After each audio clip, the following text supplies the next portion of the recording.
Buenas tardes a todos y a todas los que vamos a participar en esta, bueno, ya Esteban, en esta cuarta sesión de Políticas para el Cambio, ¿no? Esta iniciativa que has tenido como representante de la dirección política del Partido Socialista aquí en Granada y que, bueno, que en sus 3 ediciones anteriores ha tenido un éxito enorme y yo estoy seguro de que en esta cuarta edición pues será exactamente igual, ¿no? Políticas para el Cambio, hoy desde la perspectiva del conocimiento, desde la perspectiva de las instituciones y el conocimiento, y bueno, y cómo afrontamos también con esta perspectiva esta situación de crisis que estamos viviendo, que por suerte atisbamos que vamos en terminología de mi época escolar, de mi época como docente, vamos progresando adecuadamente. Aparentemente vamos progresando adecuadamente en la salida de la crisis, pero también intuimos que, bueno, como todas las crisis, va a exigir cambios, va a exigir adaptación a las nuevas realidades y, por supuesto, para hacer esos cambios y desde el punto de vista de las personas que tienen que tomar decisiones cada día, ¿no? Pues lo importante es acertar. O sea, que cuando tomamos decisiones ante esta situación de necesidad de adaptación, que acertemos. Para acertar, evidentemente, cuanto más seamos capaces de compartir análisis del presente y del futuro y compartir conocimientos sobre cómo afrontar este presente y este futuro, pues bueno, nos dará la posibilidad de acertar en un porcentaje mayor de veces. Yo digo que desde la política, desde las instituciones, los que tenemos responsabilidades directas desde las instituciones, que estamos tomando decisiones todos los días, lo máximo que se nos puede pedir es que nos equivoquemos lo mínimo posible, sabiendo que como seres humanos, como realidades, que afrontamos realidades hasta ahora desconocidas, pues algunas veces nos tenemos que equivocar, pero que sea lo mínimo posible. Y esta jornada pues, nos están viniendo muy bien para eso, viniendo muy bien para analizar la situación, analizar el futuro reciente y el futuro, bueno, más a medio y largo plazo, y compartir análisis y compartir conocimiento y compartir de alguna manera esperanzas, ¿no? En que este futuro próximo y el futuro a medio y largo plazo pues será mejor, será un futuro más seguro y mejor para todos y para todas. Agradeceros, Pilar, Lina, Ignacio, agradeceros como secretario general del Partido Socialista en Granada, el que os hayáis prestado a vuestra participación en estas cuartas jornadas. Y a ti, Esteban, pues bueno, como siempre, que sigas, que nos organices, que estas se vuelvan a ser un éxito y que sigamos adelante, porque yo creo que están siendo muy interesantes y un bonito método también de participación también para nosotros, de escucha y de participación para nosotros. Gracias. Bueno, pues la sesión de hoy le hemos puesto como título Conocimiento de instituciones, una visión del día después de esta crisis desde 3 ámbitos muy distintos. La generación y la aplicación del conocimiento, la gestión de la ignorancia y el aprendizaje de las personas y de las organizaciones son ejes fundamentales sobre los que sentar las bases de una gobernanza del siglo XXI, basada en datos, en enfoques más participativos y abiertos, en los que seamos capaces de activar la inteligencia colectiva de la sociedad y soportar y legitimar las decisiones sobre amplias bases. Si algo están demostrando estos días es que no lo podemos prever todo, es que no todo está bajo nuestro control, es que el poder es un ejercicio de inteligencia necesariamente compartido, coordinado, donde la urgencia no debe impedir la planificación y el diálogo. Surgen así algunas preguntas, entre muchas que podríamos formular y que luego también se plantearán. ¿Cómo se ha afrontado en cada una de vuestras instituciones esta crisis? ¿Qué está funcionando? ¿Qué no? ¿Qué lecciones podemos aprender para mejorar la inteligencia de nuestras instituciones? ¿Estamos abordando esta nueva crisis con las mismas lentes con las que hemos afrontado crisis anteriores? ¿Cómo estamos trabajando el futuro a medio plazo? ¿Cómo se está planificando? ¿Está la emergencia cerrando las instituciones en sí mismas o se están articulando formas innovadoras, más abiertas y distribuidas de gestionar nuestro conocimiento y también nuestra ignorancia? En definitiva, ¿en qué va a cambiar la universidad, el municipalismo, la política europea tras esta semana y las que nos avecinan?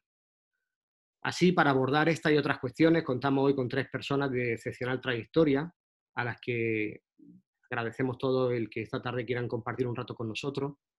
En primer lugar, intervendrá Pilar Aranda. Voy a hacer una pequeña reseña de cada una de ellas, que es rectora de nuestra universidad, de la Universidad de Granada desde el año 2015, catedrática del Departamento de Fisiología, con casi 40 años de trayectoria académica en diversas facultades, así como en otras instituciones, tanto españolas como iberoamericanas. Actualmente es miembro de la Comisión Ejecutiva de la Conferencia de Rectores de Universidades Españolas, de la CRUE, y a lo largo de su carrera ha tenido también otra serie de puestos de gestión, tanto en la Universidad de Granada como en otros niveles, por ejemplo, en la Junta de Andalucía. En segundo lugar, intervendrá Ignacio Urquizu, que es alcalde de Alcañiz y diputado del PSOE en las Cortes de Aragón. De hecho, alcalde que devolvió la alcaldía al Partido Socialista después de bastantes años también de gobierno conservador. Fue diputado en el Congreso por el Partido Socialista y además de ello es investigador y ha estado como profesor visitante en diversas universidades, tanto españolas como extranjeras, en el campo de la sociología. Entre sus intereses destaca la política comparada, la teoría de la democracia, la opinión pública y la evolución de la socialdemocracia. Y en tercer lugar, intervendrá Lina Gálvez, que es europarlamentaria desde julio de 2019 en la Delegación Socialista Española, dentro de la Alianza Progresista de Socialistas y Demócratas. Entre 2018 y 2019 fue consejera de Conocimiento, Investigación y Universidades en el gobierno de la presidenta Susana Díaz. Es también doctora por el Instituto Universitario Europeo en Florencia, catedrática de Historia e Instituciones Económicas del Departamento de Economía de la Universidad Pablo de Olavide, y en definitiva su trayectoria es de científica social y feminista, comprometida con la igualdad y la justicia social, en busca de un pensamiento y una economía alternativos. Dicho esto, en este orden se van a hacer las primeras intervenciones. Una vez que se hagan de manera consecutiva, abriremos un pequeño turno para que entre vosotros podáis desarrollar algún planteamiento que haya podido plantear otro de los ponentes y posteriormente iremos pasando ya a lo que son las intervenciones del público. Muchas gracias y Pilar, tienes la palabra.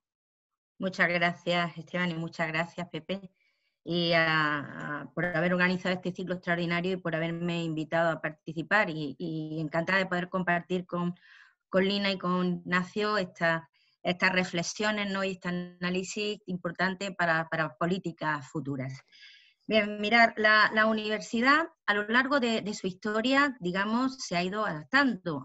La universidad medieval, con 8 siglos de historia, surge para formar, surge a partir de los gremios, precisamente para huir del poder religioso, residía en los monasterios todo lo que era la formación, y también en cierta medida del poder político con la monarquía, con aquellos reinos.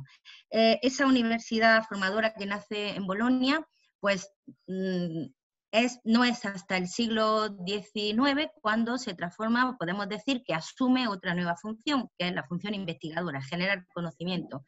Es la Universidad Humboldtiana en Berlín la que introduce ese concepto de generar conocimiento y la necesidad.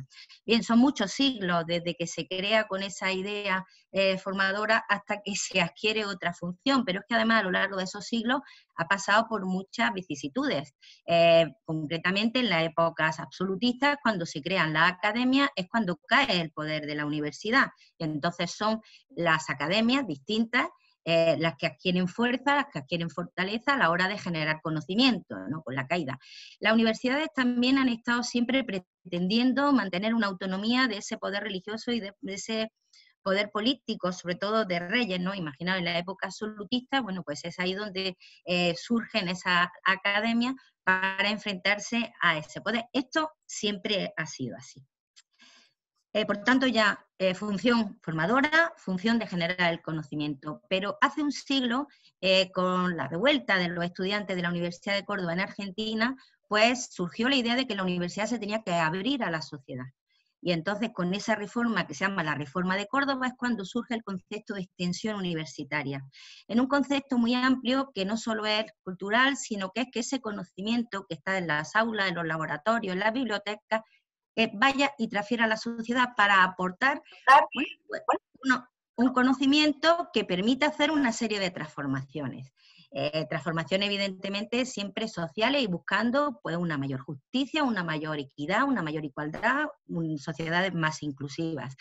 Y en nuestros tiempos, bueno, pues ese concepto en tensión universitaria ya es lo que vamos llamando transferencia de conocimiento para dar respuesta a todas esas cuestiones que se van planteando. Siendo una institución tan antigua, pues comprenderéis que también nuestra capacidad de adaptación es regular, porque, bueno, tenemos adquirido una serie de vicios o prebendas, pues que cuesta. Lo dejo ahí para que entendáis. Hoy en día, ¿qué estamos viendo en estos últimos años? Pues que la universidad, ante lo que es la sociedad del conocimiento, tiene que pensar en sus funciones nuevas, cómo nos adaptamos a una sociedad donde el conocimiento está en la red. No todo el conocimiento de la red es correcto. Nosotros tenemos que dar herramientas, instrumentos metodológicos para que el estudiantado pueda aprender de ese conocimiento que hay que extraer y sobre todo dar unas bases sólidas y estructurales. Y en esto también surge qué papel tiene la universidad frente, bueno, para ayudar y colaborar con los 17 retos de los Objetivos de Desarrollo Sostenible y, por tanto, con la Agenda 2030. Bien, estábamos en esta idea de, sobre todo en Granada, sabéis, de una universidad ciudadana, entendiendo el concepto actual y moderno de lo que es una ciudad, que no solo son las infraestructuras, los edificios, los lugares de trabajo, los lugares de decisiones políticas, sino es un lugar al que se suman las personas, se suma la ciudadanía.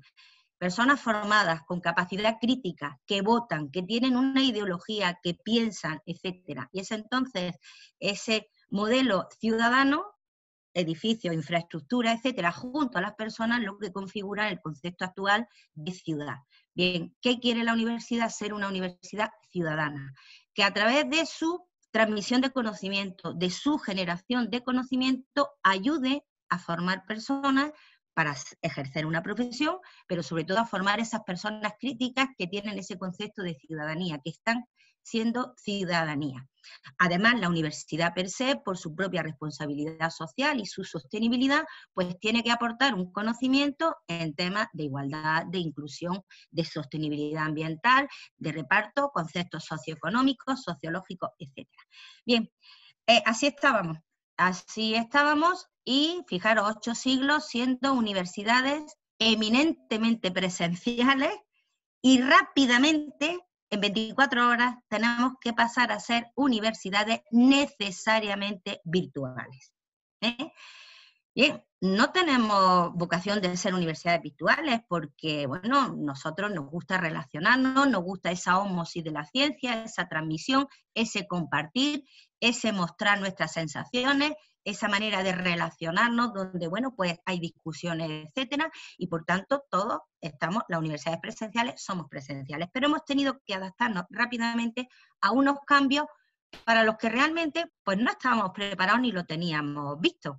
Pero debo decir que en general vamos bien, con nuestros problemas, ahora los comentaré, pero creo que esto es una oportunidad extraordinaria para repensar los modelos de universidad, para repensar y cambiar temas que tenemos estructurales y temas que tenemos coyunturales. Y creo que esto, yo reconozco que soy una persona positiva, ¿no? Y dentro de esta tragedia que tenemos, de esta pandemia, tenemos que buscar los aspectos positivos, que los hay. Y la universidad, pues estamos en esta situación. Fijaros, primer aspecto, temas de docencia. Bueno, pues ahora mismo hemos tenido que adaptar nuestra situación que teníamos, ¿no? A tener una plataforma de apoyo a la docencia con una media de usuarios, 2.000, 3.000, a encontrarnos de repente pues con 32.000 usuarios, 3.600 videoconferencias en un día. Y hemos ido poco a poco, pero hubo un día que cayó la plataforma hora y cuarto, y se armó una crispación social importante, pues temas todavía no definidos, etcétera, generan. Entonces, claro, ha habido que fortalecer nuestros sistemas informáticos. Por tanto, primer tema que nos damos cuenta, no somos universidades digitales. Por tanto, en nuestra planificación, en nuestros planes estratégicos, tenemos que tener ese tema presente. Por tanto, hay que ponerlo en oportunidad.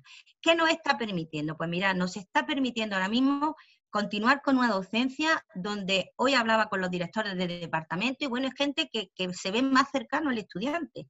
Es cierto que lo estábamos comentando, esto es sin horas. Esto es sin horas, porque bueno, no estamos habituados a un teletrabajo y nosotros mismos no nos ponemos el bloqueo de decir, no, tengo que descansar, tengo que hacer otra actividad, ¿eh? Pero ahí está. Está habiendo una participación importante y ahora, bueno, pues realmente el problema que tenemos y lo que estamos todos valorando es el tema de la evaluación, porque bueno, parece como que hay determinadas personas que están más preocupadas de que no se copien que de que aprendan, ¿me entendéis, no? Entonces ahora es, bueno, pues como también tenemos la ley de protección de datos y tenemos una serie de instrumentos que no podemos adoptar y otros que sí, pues estamos tratando de hacerlo, pero oportunidad claramente de mejora. Una oportunidad también de establecer algo que aquí en Granada desde el CEPRU se viene haciendo, que son los cursos de diseminación, los MOOC, a través de, bueno, pues cursos, por ejemplo, de la Alhambra, de García Lorca, el de la Sierra, que nos permiten hacer una mayor divulgación del conocimiento y llegar a muchas más personas. Hay cursos que ahora mismo tienen 10.000 personas matriculadas, Por tanto, claro, eso también es una oportunidad de que ese conocimiento que se está generando pueda ser transferido, Igualmente, actividades culturales, todo lo que supone una extensión universitaria. Estamos teniendo videoconferencias, participación y seminarios, pues a lo mejor de 500 y 600 personas. Cosas que no podemos hacer, por ejemplo, en la madraza, ¿sabéis? Cuando hemos traído a alguien a dar una conferencia, bueno, pues las protestas, no puedo entrar, hay cola, etcétera. Eso, por otra parte. Por tanto, otro tema también dentro de la formación que creo fundamental es el aprendizaje a lo largo de la vida. No solo nuestra aula de mayores, que sigue funcionando virtualmente, un tema importante, sino lo que supone pues, a personas que por su horario, por su conciliación, por su propio desarrollo de su actividad presencial, pues no pueden seguir formándose dentro de la universidad. Y entonces, bueno, pues esto también permite mantener esa formación a lo largo de la vida. Desde CEPRU pues nos tenemos máster virtualizados, se están trabajando en más, cursos propios también, etcétera. Tema de internacionalización, tan importante para nuestra universidad. Primera universidad europea en programas de movilidad. Universidad que además coordina un proyecto de universidades europeas, de los 17 que se concedieron. 3 son coordinados por universidades españolas, Granada coordina 1. Claro, ahora todo el mundo dice, vendrán los estudiantes, se podrán ir nuestros estudiantes, era muy bien. El primer cuatrimestre todos sabemos que va a ser complicado, Incluso dentro de docencia, no he comentado, pues podemos valorar pues una docencia semipresencial durante el primer cuatrimestre, pendientes de las normativas que nos vayan indicando las autoridades. Y en la internacionalización, bueno, pues también nos está permitiendo mantener mayores conexiones con universidades con las que colaboramos, con grupos de investigación, con las redes en las que estamos. A veces dependemos de unos vuelos, de un viaje para estar en una reunión de un par de horas. Bueno, pues ahora ya lo estamos haciendo, estamos perdiendo, como he dicho, ese contacto físico tan necesario, ¿no? De las sensaciones, de mirar a una persona, sobre todo los que nos expresamos no solo verbalmente, sino con las manos, con los gestos, etcétera. Es importante, ¿no? Pero bueno, hay que buscar también esa parte de oportunidades, reuniones a las que a lo mejor no he podido acudir en Bruselas por las agendas que tenía aquí en Granada, pues ahora estoy pudiendo hacerlas. Y le está pasando a grupos de investigación, lo estaba hablando con Paco Herrera antes, y le está pasando a muchos. Bueno, pues permite otras opciones, enseñanza de idioma online, formación, internacionalización en casa, proyectos interesantes, pero claro, perdemos esa idea que tiene el programa Erasmus de decir, bueno, no solo es lo que van a aprender, sino la cultura del país que los está acogiendo, ¿no? Que es, yo creo, el principal valor que ha tenido el programa Erasmus, aparte de hacer una ciudadanía europea con conceptos europeos que me imagino que Lina comentará después. Hay temas importantes que, bueno, que sí que nos están afectando, ¿no? Temas de investigación. Pero fijaros, ¿será que tenemos una capacidad de adaptación alta y que estamos tan acostumbrados los científicos a pasar por épocas tan grandes de carestía que hemos ido reciclando? Mirad, en estos momentos ahora mismo hay convocatorias abiertas para investigación tanto de la Junta de Andalucía como el Ministerio, el Carlos III. Y claro, pensábamos al principio, bueno, pues investigación biosanitaria, investigación clínica. Hay proyectos ahora mismo de la Universidad de Granada, por supuesto, de inteligencia artificial. Paco está en uno y vimos hace poco cómo era esa relación con todo lo que son las radiografías a través de la ciencia de datos de poder hacer diagnósticos. Pero es que también tenemos grupos de economía que están trabajando en el post, en el que va a ocurrir económicamente, cómo podemos transformar un modelo de sociedad que no aprovechamos la crisis anterior para hacerlo. Quizás ahora sea el momento. Grupos de educación adaptando nuevas metodologías. Grupos químicos buscando productos naturales, grupos de nutrición estudiando calidad de vida, hábitos alimenticios, costumbres, es decir, que ha habido una diversificación, grupos jurídicos que también están viendo, bueno, pues todo lo que es protección de datos, lo que es ciberseguridad, etcétera, hay ahí también otro nicho importante, es decir, estamos viéndolo. Humanidades, sabéis que se ha creado un grupo específico que están analizando todo lo que se está publicando, ¿no? Para, bueno, pues tener ahí también una documentación histórica que nos permita. Creo bueno, pues que con esto estamos viendo que esta situación grave, como he dicho, que necesariamente hemos tenido que pasar a ser virtuales en 24 horas, nosotros nos fuimos un viernes a nuestras casas y el lunes ya no pudimos acudir, ¿no? Y entonces, bueno, pues hubo que organizar todo, pero es una oportunidad. Ahora bien, somos conscientes también que es necesario que aprovechemos, la propia universidad, se aproveche esta crisis para analizar esos problemas de fondo que os digo. Algunos son coyunturales, pero otros son estructurales. Y es muy importante que se haga un análisis riguroso. Estamos viendo, por ejemplo, ya pues nos han enviado ya el decreto el 1393 para ver la estructura de estudios, para la estructura del grado, del máster y del doctorado.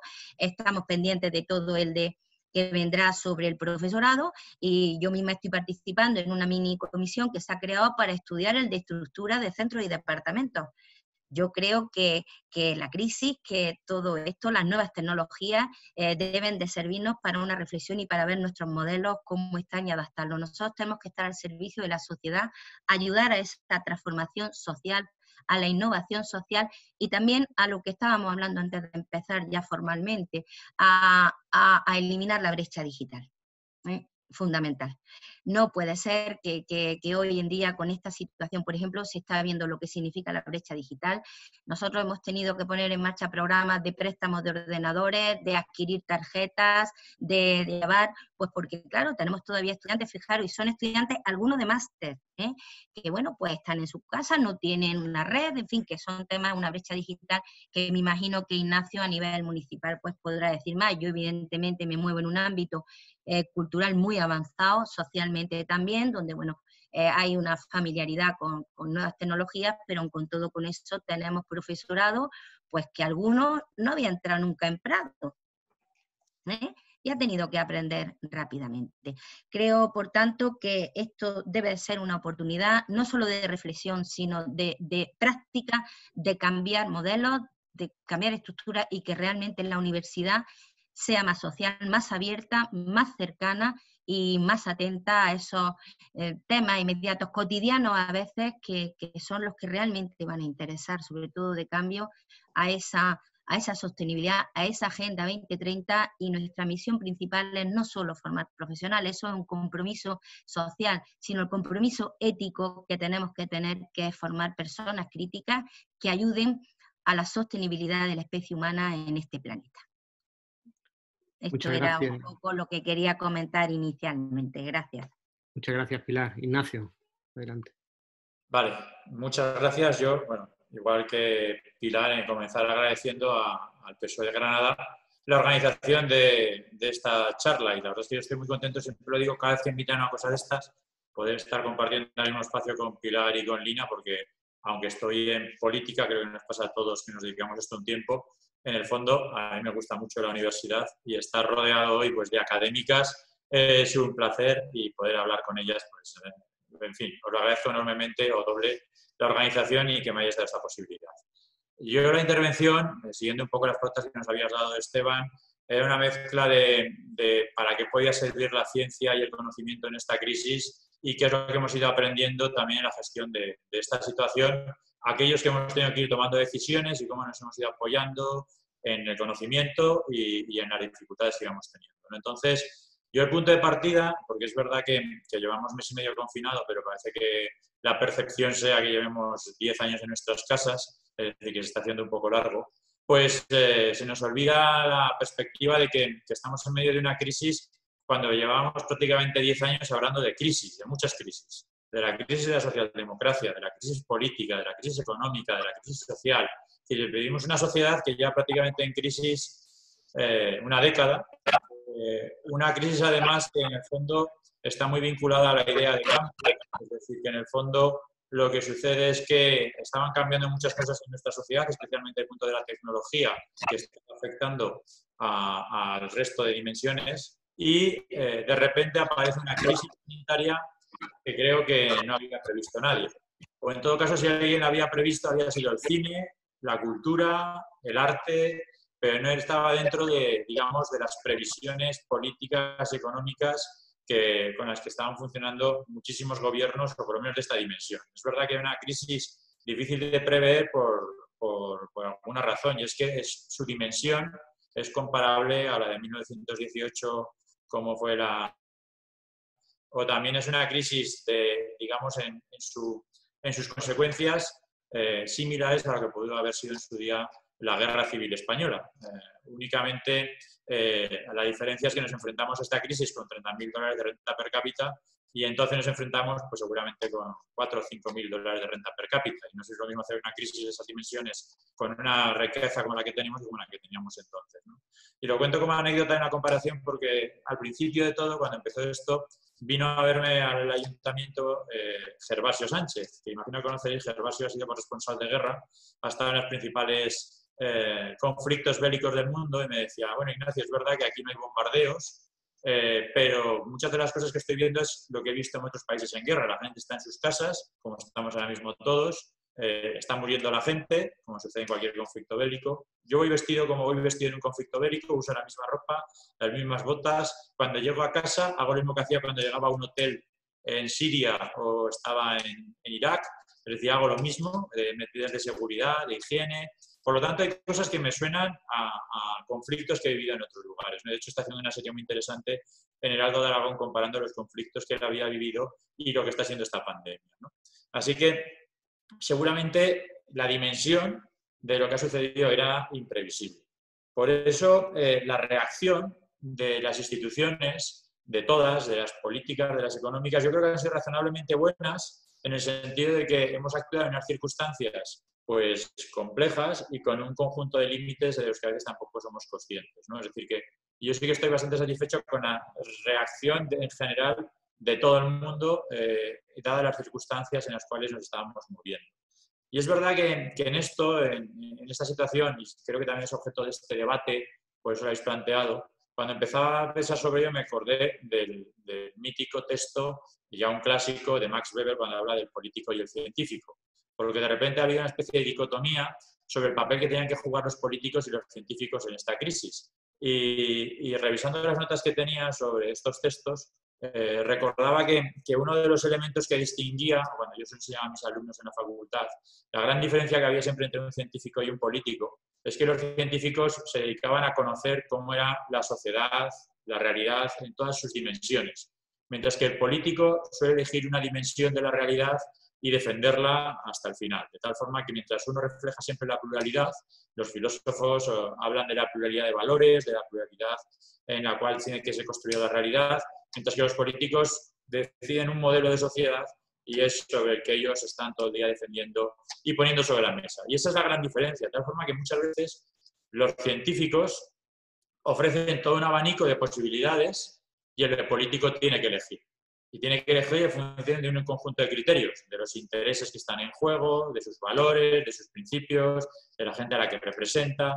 Y por eso a veces se produce un falso debate, como si los científicos pudieran dirigir las crisis y entonces los políticos tienen que ser secundarios, o como si los políticos realmente no tienen que tener un papel importante en todos estos elementos, cuando realmente los que tienen que tomar decisiones y asumir las responsabilidades, y eso también es siempre importante en democracia, es el que asume la responsabilidad.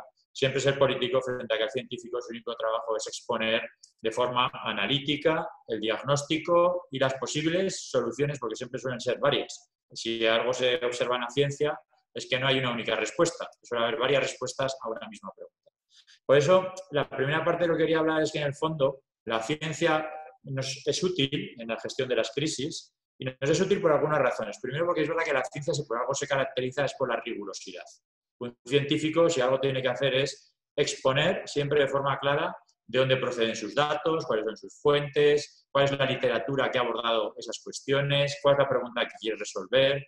Y como decía a veces Eugenio Dors, hay verdad que hay científicos que no lo cumplen porque hay gente que cuando no puede ser profunda es confusa, pero un buen científico suele ser alguien que con una cierta claridad es capaz de exponer, digamos, o con rigurosidad, sus preguntas, sus hipótesis, sus datos. Y en el fondo todos estamos hoy en día, y esto ha sido útil en esta crisis, mirando los datos que nos proporcionan y a ver cuál es el origen, realmente cuáles son las mediciones. Así que la ciencia, en su rigurosidad, ayuda. En su método también nos está ayudando en la gestión de la crisis, porque toda ciencia sigue un método y ese método, digamos, lo estamos también empleando a la hora de generar datos, de buscar las soluciones, de limitar áreas.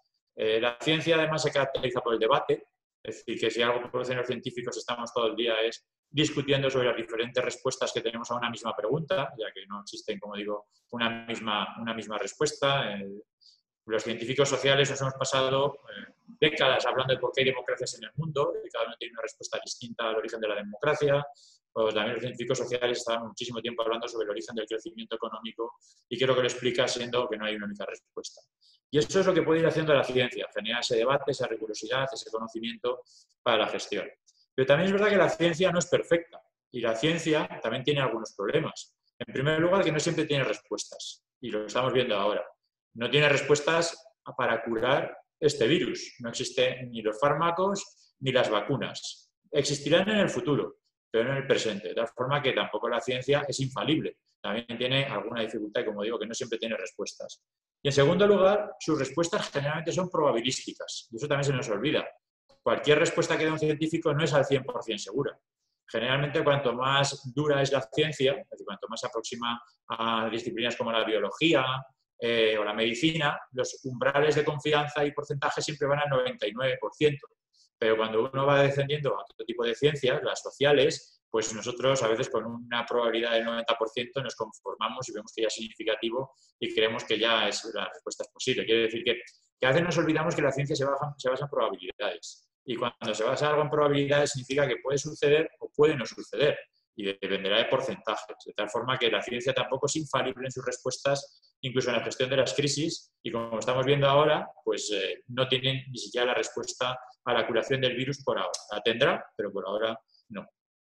Así que lo primero que quería decir es que la ciencia es útil, sí, con sus límites y con sus dificultades. Nos tenemos que apoyar en ella, desde luego, pero siendo conscientes de las dificultades que siempre tiene la ciencia, ¿no? A partir de ahí, ¿qué es lo que podemos extraer también de aprendizaje de todo lo que nos ha sucedido? Y aquí os voy a decir 5 cosas que yo he reflexionado en la gestión de la pandemia, en mi caso en la primera línea, que ha sido un área sanitaria de 70.000 personas, que tenemos un hospital aquí, que aunque cubre mi población, que tiene 16.000, realmente prestamos servicio a más de 100 municipios y por lo tanto tenemos una área sanitaria grande, y que hoy en el hospital de Alcañiz hay 2 personas, cuando llegamos a tener más de 60, o sea que algunas cosas habremos hecho para gestionar la situación, ¿no? La primera cosa que creo que a veces uno tiene que recordar siempre, y creo que en esta crisis ha sido importante, incluso para los que tenemos que gestionar cosas, es la humildad. Y uno aprende o se da cuenta de que no siempre acierta, que también se equivoca, y que además de que a veces se equivoca, incluso los que no piensan como tú también tienen razón, o tienen sus razones, que las pueden exponer y poner sobre la mesa. Y yo creo que en ese aspecto, creo que esta crisis sería provechosa si nos hiciera a todos un poco más humildes en nuestros posicionamientos, en nuestra capacidad de debatir, de exponer las ideas, porque, como digo, ha sido tal la dificultad que hemos tenido por delante que muchas veces pues, no siempre hemos acertado como deberíamos, ¿no? En segundo lugar, algo que también se nos olvida muchas veces, y es que la suerte importa. Es que hay veces que tienes suerte y aciertas porque tienes suerte, no porque hayas hecho lo correcto o supieras que iba a suceder, sino que el azar juega un papel importante. Y creo que en ese aspecto a veces cuando nos comparamos con otros circunstancias, pues el azar también ha tenido un papel relevante en la gestión de la crisis.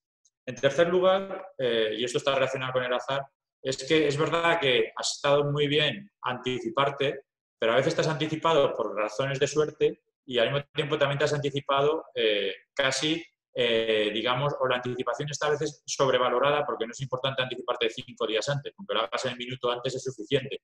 Y sobre todo cuando te anticipas es porque has hecho un buen diagnóstico de lo que tendría que suceder. Y lo digo también con un ejemplo, ¿no?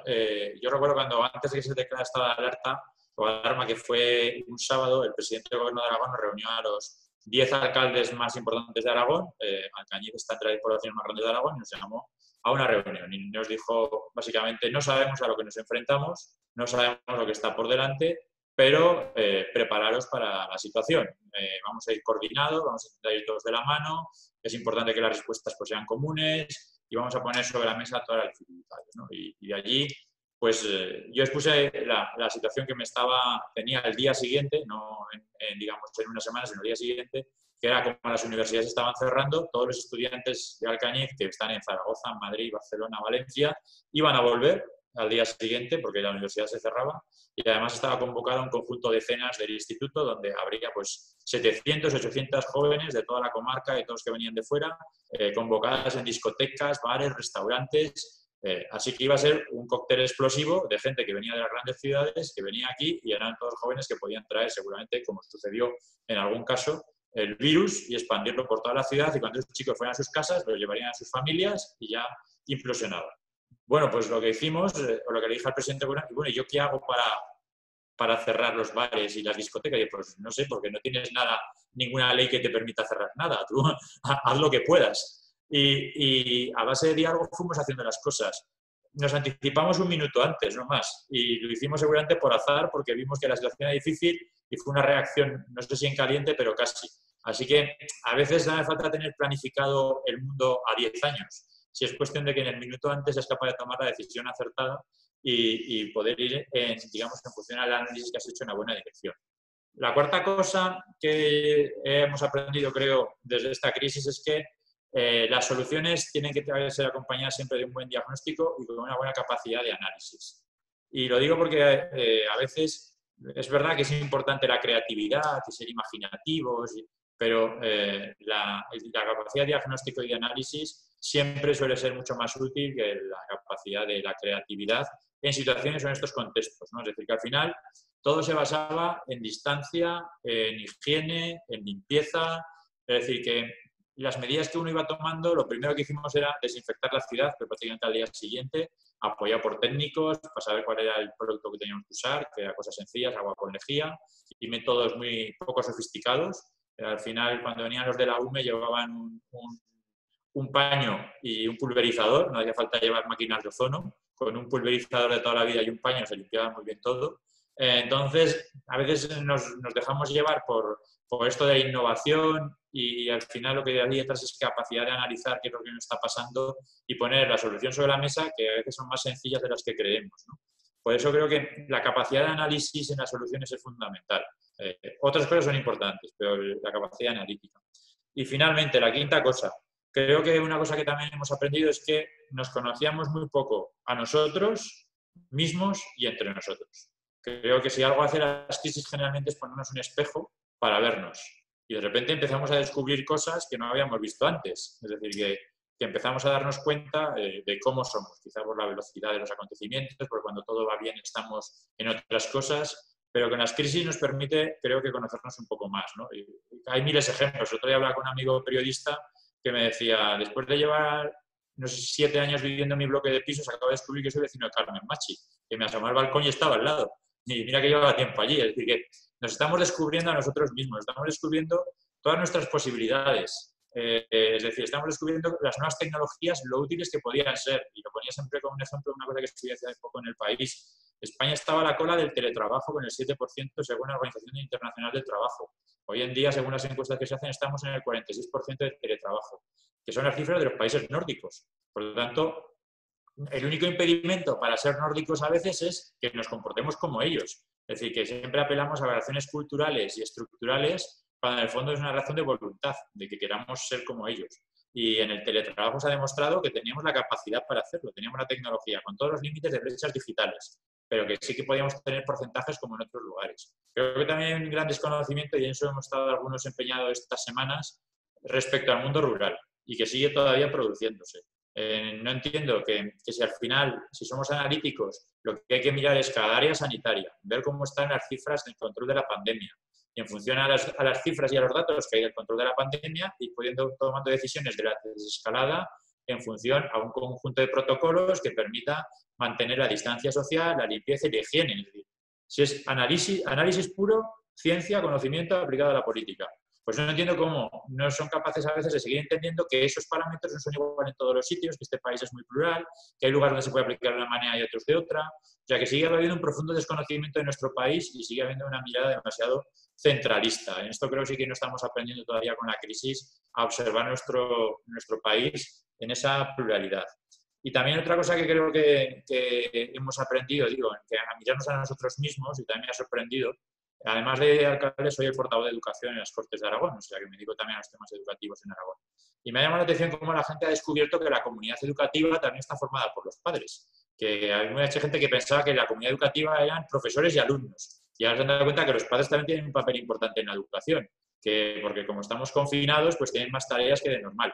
Pero que al final los resultados educativos de un niño, en un porcentaje elevadísimo, dependen de sus padres, del origen educativo y familiar que tiene, de las horas que se invierten en actividades extraescolares, de los recursos que hay para hacer educación.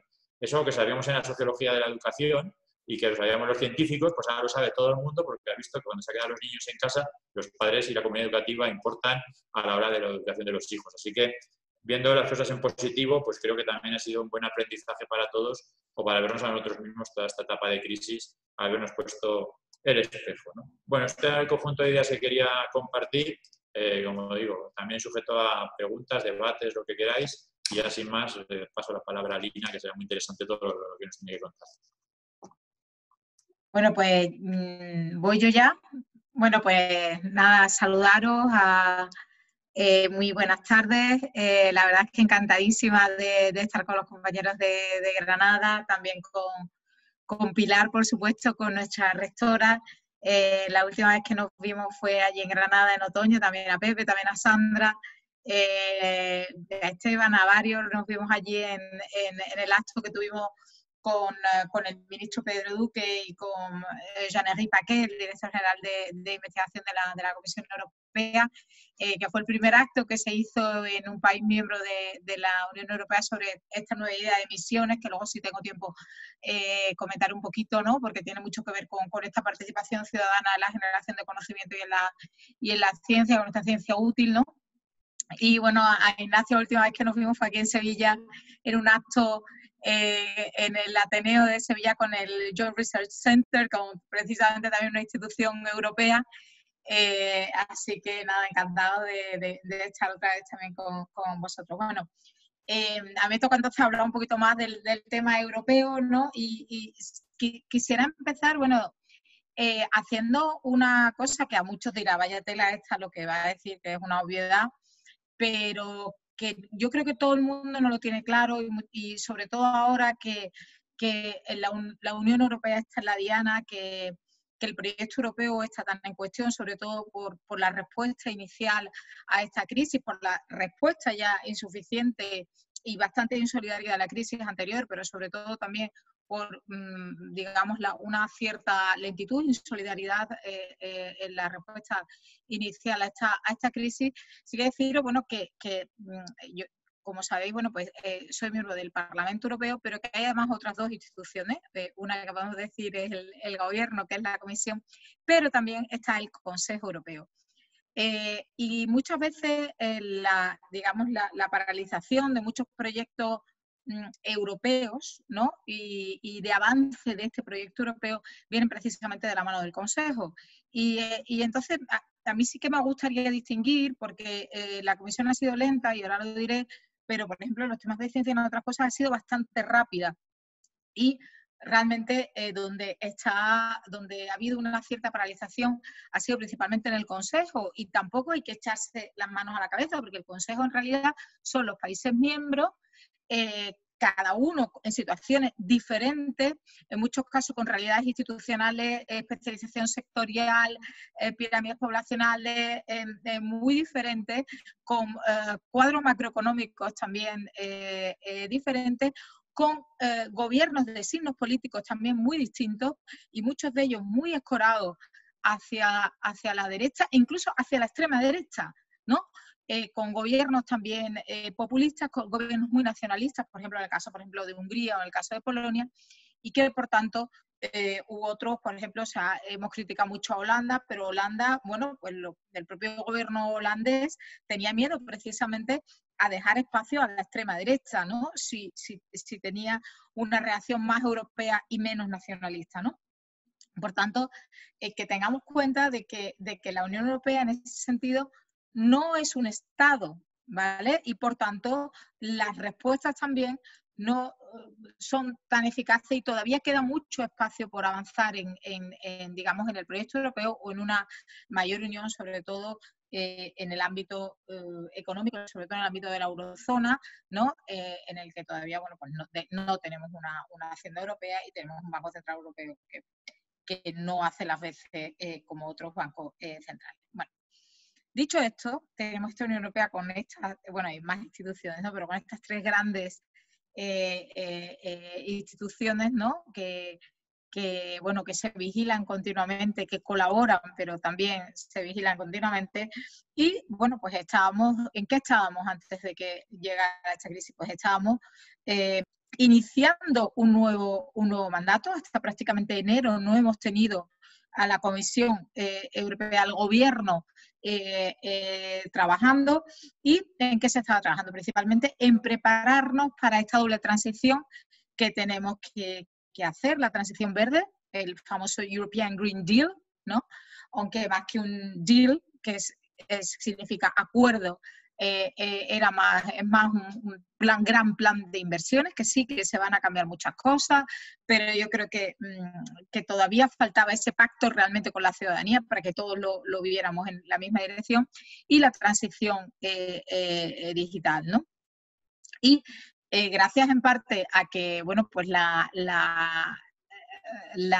comisión que salió tuvo, bueno, pues el apoyo del grupo nuestro, el grupo socialdemócrata. Bueno, pues siempre se iba todo con la coletilla de vamos a hacer esta transición verde digital sin dejar a ninguna persona ni a ningún territorio detrás. Por tanto, con la idea de que estas transiciones se iban a hacer de manera inclusiva y con justicia social.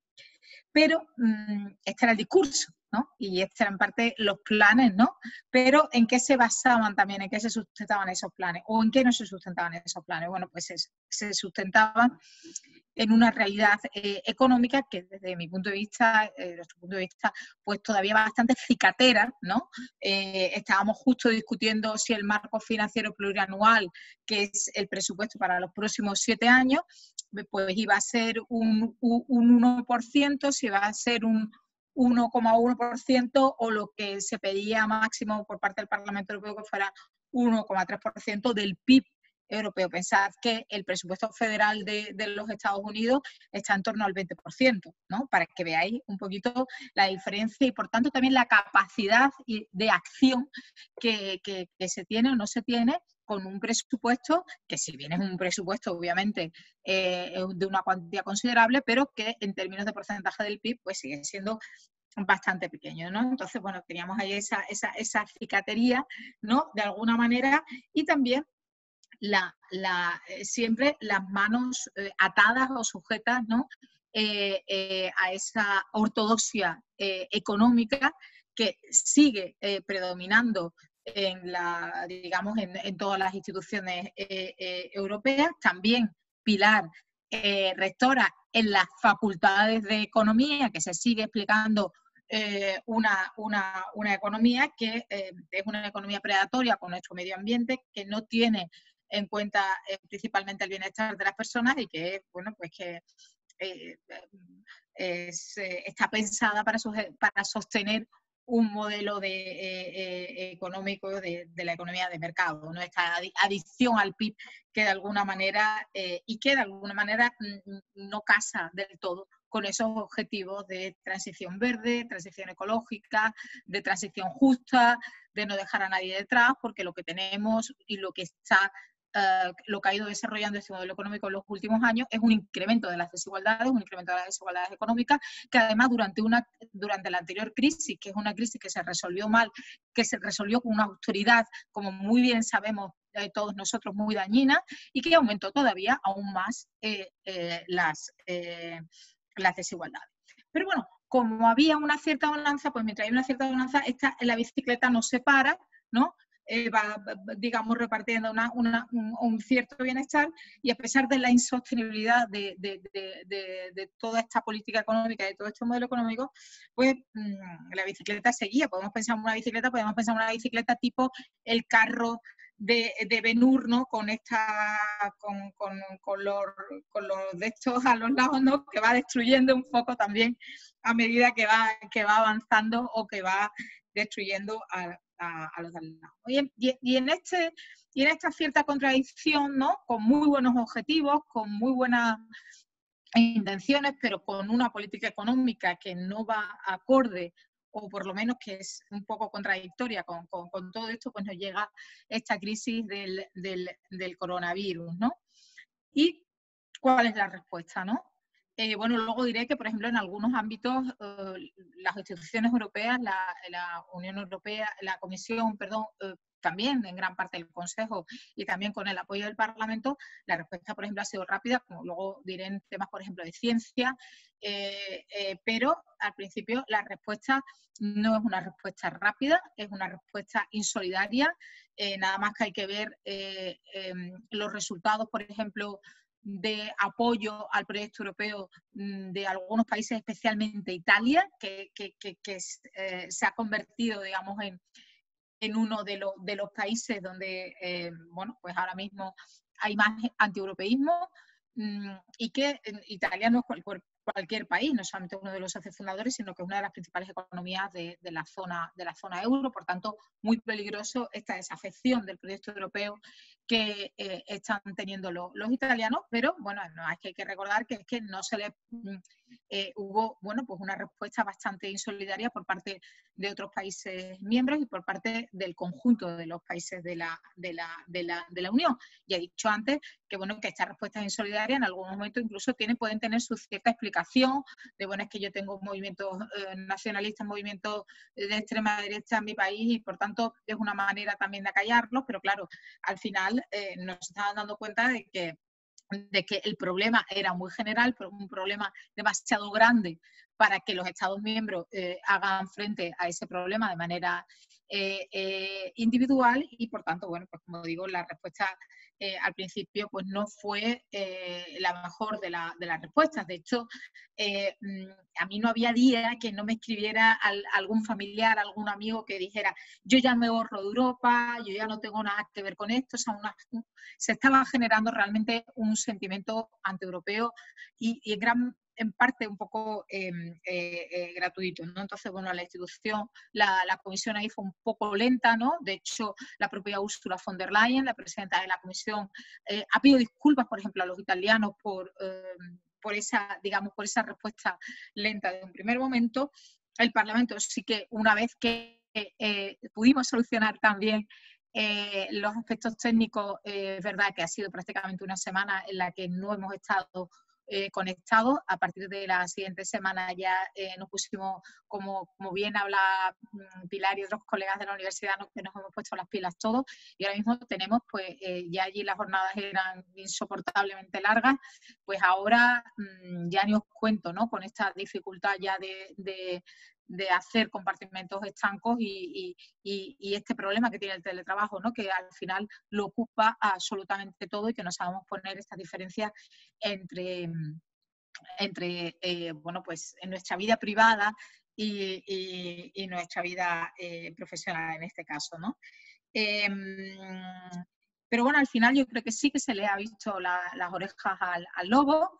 se ha visto, bueno, que era realmente, que al final era un problema más que no podría circunscribirse realmente al problema de cada estado, y que de alguna manera, de manera conjunta, podríamos darle una mejor solución. Y se han hecho avances que, si bien a pesar de que todavía pensemos y que creamos que son insuficientes, son avances posiblemente impensables hace 2 meses, ¿no?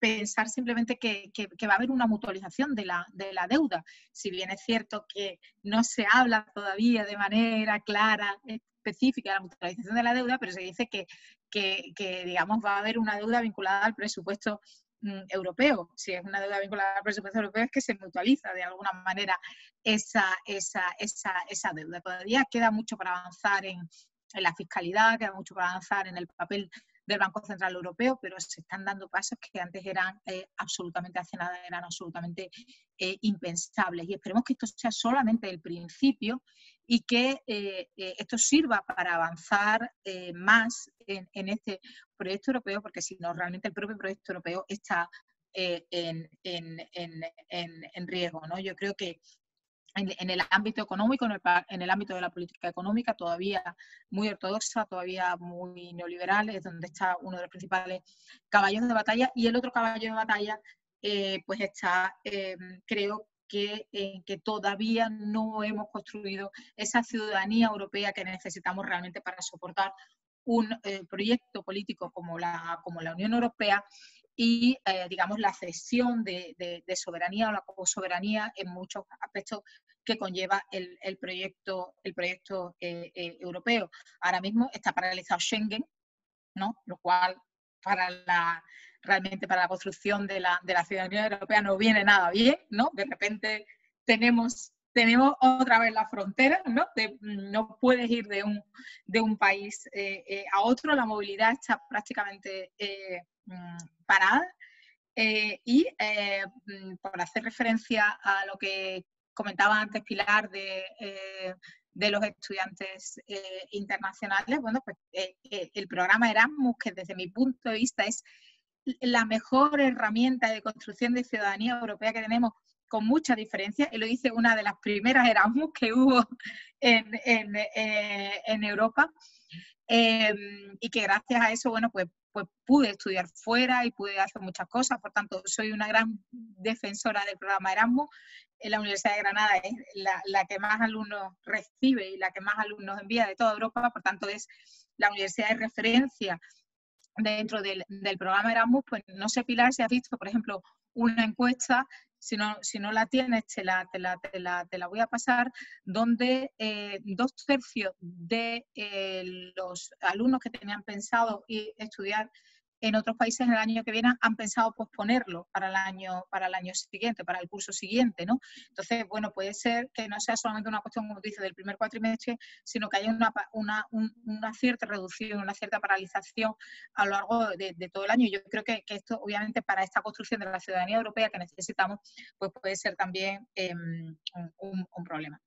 Como decía, y voy a ir ya terminando, si bien es cierto que la respuesta de las instituciones europeas en principio fue un poco más lenta o más insolidaria de lo que nos hubiera gustado, especialmente a los miembros del Parlamento, que en definitiva somos los representantes de la ciudadanía, y en ese sentido pues llevamos una cierta ventaja a la hora de tratar los temas de una manera más paneuropea.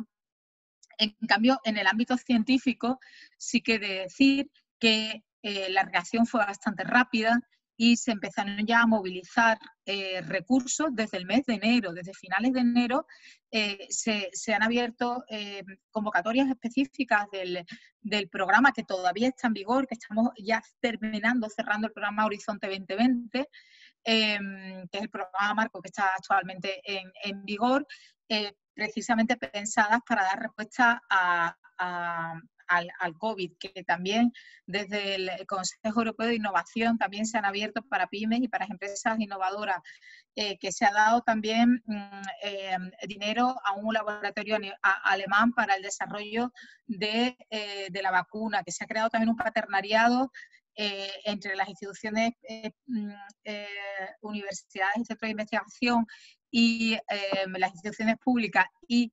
las empresas farmacéuticas, por ejemplo, para desarrollar tratamientos para combatir el virus, ¿no? Este fin de semana hemos tenido un hackathon donde han participado 21.000 personas, siendo España el segundo país que ha tenido más participantes. Por ejemplo, o el día 4 de mayo se va a celebrar un evento virtual, obviamente, para recoger, se espera recoger más de 7.000 millones de euros precisamente en la lucha para la lucha contra el COVID. O sea que en el ámbito de la ciencia, la verdad es que podemos decir que sí. El otro día también tuvimos, por ejemplo, una reunión con, hace ya casi, bueno, es que tuvo otra el viernes, pero hace como 3 semanas con María Gabriel, que es la comisaria que lleva ciencia, pero también la que lleva educación, que por primera vez ciencia y educación están en el mismo, bajo, digamos, la misma comisaria, sobre el plan de educación digital, porque obviamente ella era la anterior comisaria que llevaba digital en el mandato anterior y está bastante sensibilizada precisamente con esto. Y porque está claro que ahora la brecha digital, que ya se conocía, que ya se sabía que existía de muchos tipos de brechas digitales, no hay solamente una brecha digital, sino hay varias brechas digitales, bueno, pues que ahora, sobre todo en el ámbito de la educación, sobre todo de los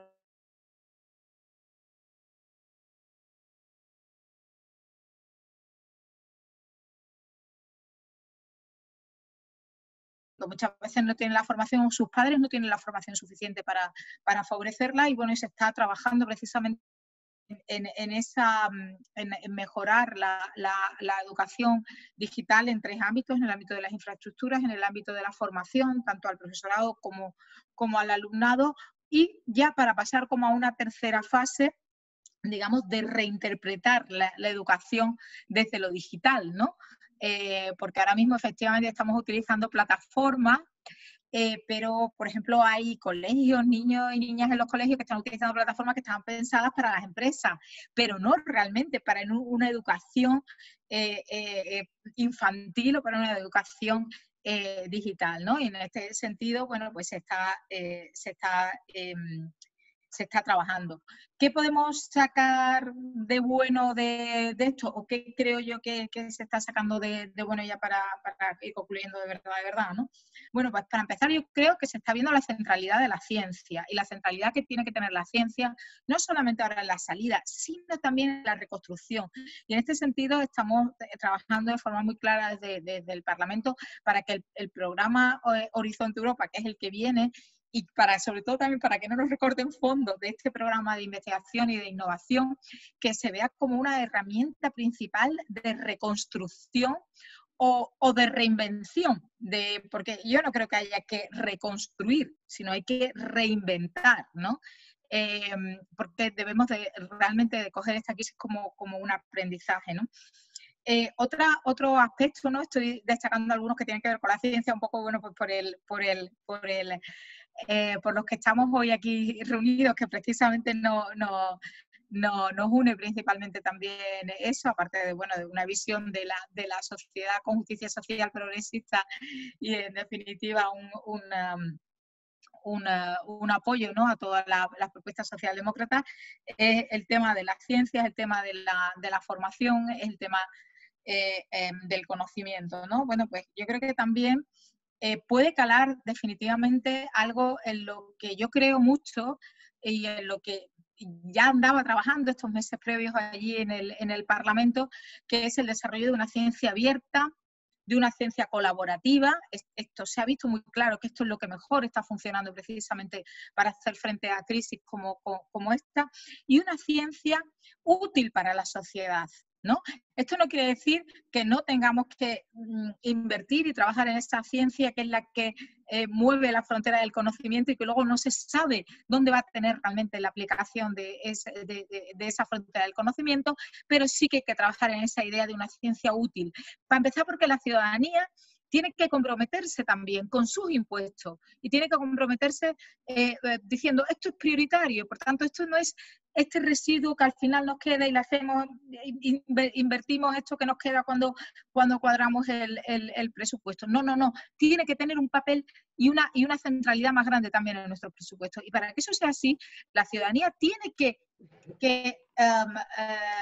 percibir la utilidad también de la ciencia, ¿no? En este sentido, el acto que tuvimos allí en la Universidad de Granada sobre las misiones y esta idea de las misiones que tiene el nuevo programa Horizonte Europa me parece que es especialmente relevante, especialmente importante, ¿no? Porque a mí me gusta mucho una cosa que ha dicho Ignacio sobre que hemos aprendido la humildad, ¿no?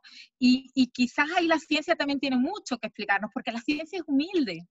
La ciencia no da respuesta, o sea, da respuesta, evidentemente intenta dar respuestas, pero siempre sabiendo que conforme vayamos avanzando en el conocimiento, esa respuesta se puede quedar obsoleta o puede ser complementada con otra, ¿no? Lo decía, siempre al final todos los científicos están equivocados porque vamos superándonos, ¿no? Newton, que es uno de los grandes científicos, también se equivocó, ¿no? De alguna manera, ¿no? No en algunas cosas, pero sí, no es que se haya equivocado, sino que ha sido, digamos, de alguna manera superado, ¿no? Por tanto, tenemos mucho que aprender de la ciencia, tenemos que aprender de la humildad, tenemos que aprender del rigor, ¿no? La ciencia tiene que ser clave para una ciudadanía más informada, que es el mejor repelente posiblemente contra todos los populismos y todos los autoritarismos, y también para informar la toma de decisiones científicas.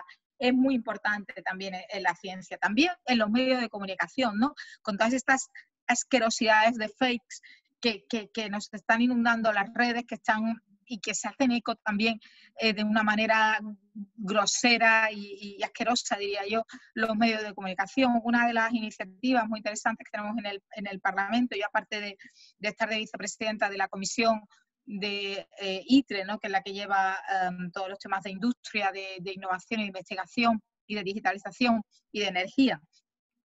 Estoy en el panel de asesoramiento científico-técnico del Parlamento, y ahí, que se llama STOA, y ahí tenemos un hub precisamente pensado para los medios de comunicación, para que el conocimiento, ese rigor que hay en el conocimiento científico, también los medios de comunicación sean capaces de trasladarlos a la sociedad, porque necesitamos realmente esa sociedad. Y ahí, Pilar, sin duda, el papel de la universidad, el papel en la formación de las nuevas generaciones, pues es sin duda muy importante. Así que yo ya no voy a extenderme más, simplemente, bueno, pues deciros que allí estamos a vuestra disposición también en el Parlamento para, bueno, pues para poder ser intermediarios con la Pilar, ya lo sabe muy bien, porque lo hemos hablado muchas veces de las necesidades también que se puedan tener o de las críticas, ¿no? Que queramos llevar allí. No nos gusta decir, ¿no? Al Partido Socialista esto de somos tu voz en Europa, ¿no? Así que bueno, de aquí me callo y nada, y ya decir que es la sexta conferencia prácticamente que doy hoy y ya no puedo más, así que ya me callo. Muchas gracias, Lina. Si os parece, compañeros, los que queráis intervenir, ir incorporando vuestras palabras al chat, y mientras, pues Ignacio, Pilar, si queréis un poco entrar en alguna de las cuestiones que también ha ido suscitando Lina o en vuestras otras intervenciones, pues podéis hacerlo mientras van llegando esas palabras, si os parece. Sí, yo empiezo un poco también por alusiones. Me parece extraordinario, Lina, que defendáis y que eso de tu voz en Europa es fundamental. Si la ciencia siempre es importante, en estos momentos más, más. Y ligándolo también a algo que ha comentado Ignacio, hablando de la humildad, del conocernos más, de esa reflexión profunda que viene desde un humanismo, voy a ligar una cosa con otra. Por favor, no cometamos errores y que en la financiación no sufran determinadas disciplinas, ¿eh? Siempre tengo presente el libro de Urdino, La utilidad de lo inútil, y siempre en las crisis ya sabéis quiénes son los que padecen en ciencia. Entonces creo que ahí Europa tiene un papel importantísimo para marcar las líneas estratégicas.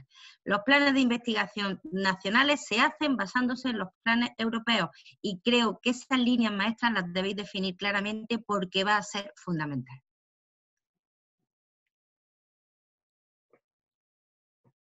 Bueno, por alusiones, Pilar, no te quepa la menor duda que eso está siempre, siempre, siempre muy, muy presente, porque además, cuando muchas veces hablamos de la innovación, ¿no? O sea, estas transiciones que tenemos que decir, tanto verde como digital, etcétera, tienen que ser a través de la innovación. Yo siempre digo, la innovación social.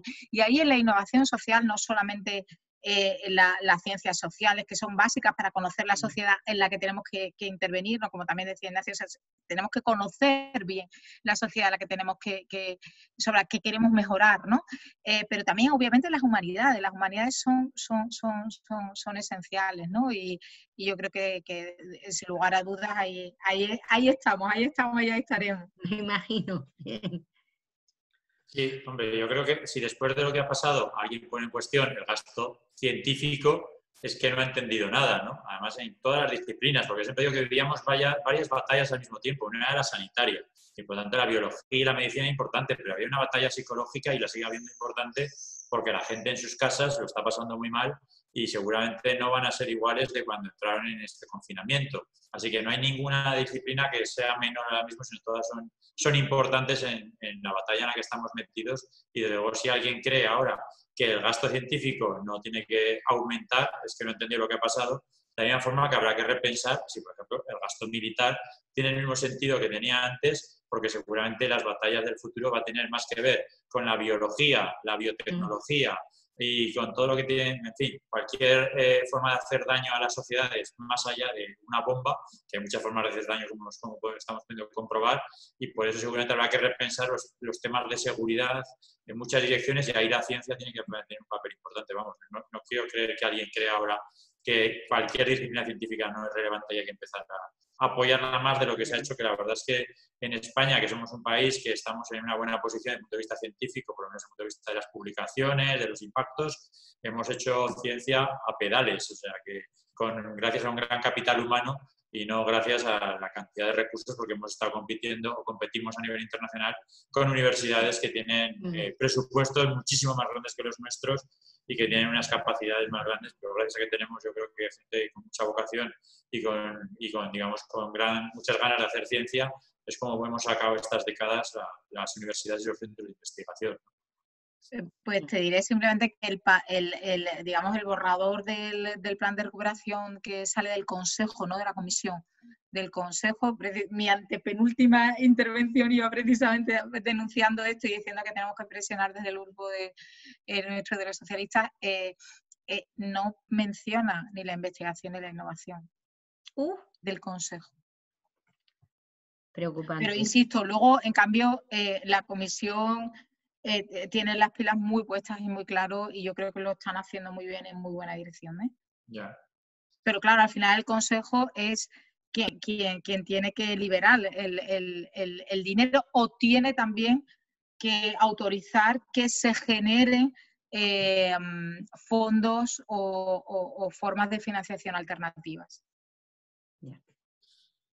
Pues sí, preocupante. Pues si os parece, vamos a dar paso a las intervenciones, y mientras se prepara Martín, os traslado un par de preguntas que nos han llegado por escrito.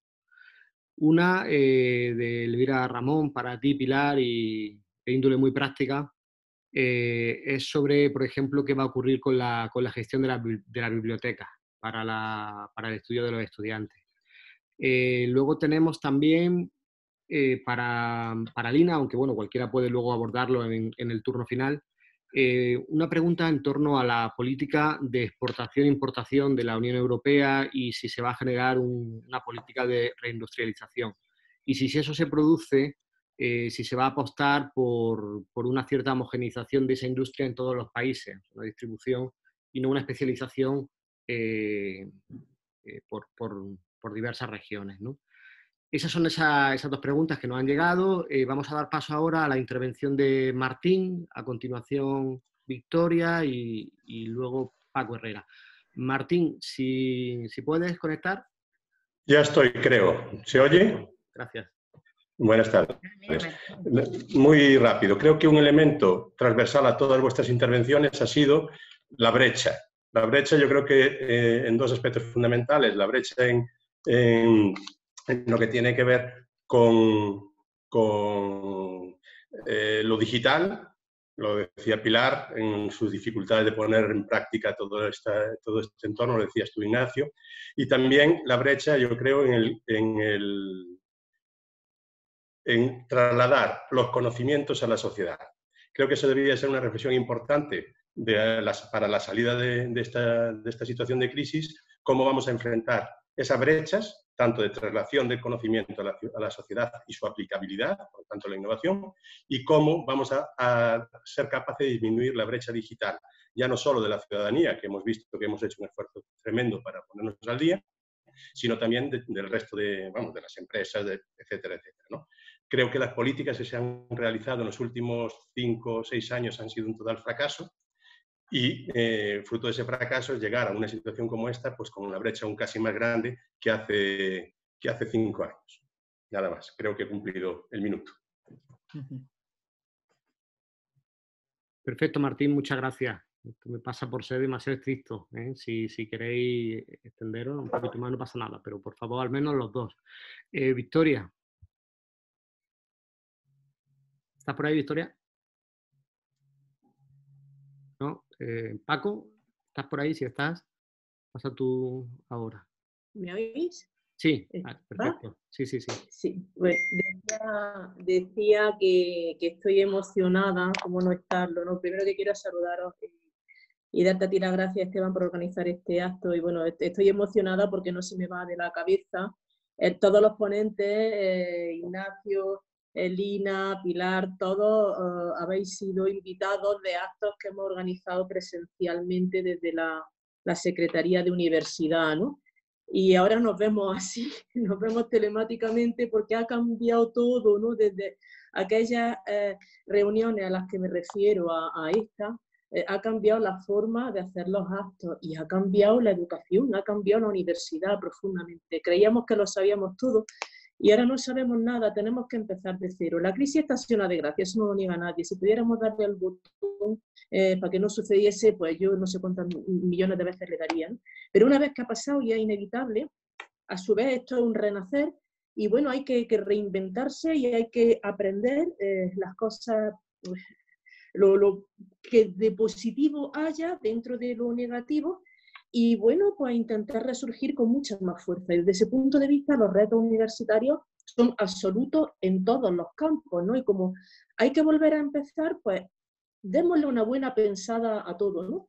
En el borrador de decreto de ordenación de las enseñanzas de grado que ha lanzado el ministro de Universidad, pues allí se habla, por ejemplo, de itinerarios abiertos, de enseñanza dual, por supuesto que de transferencia.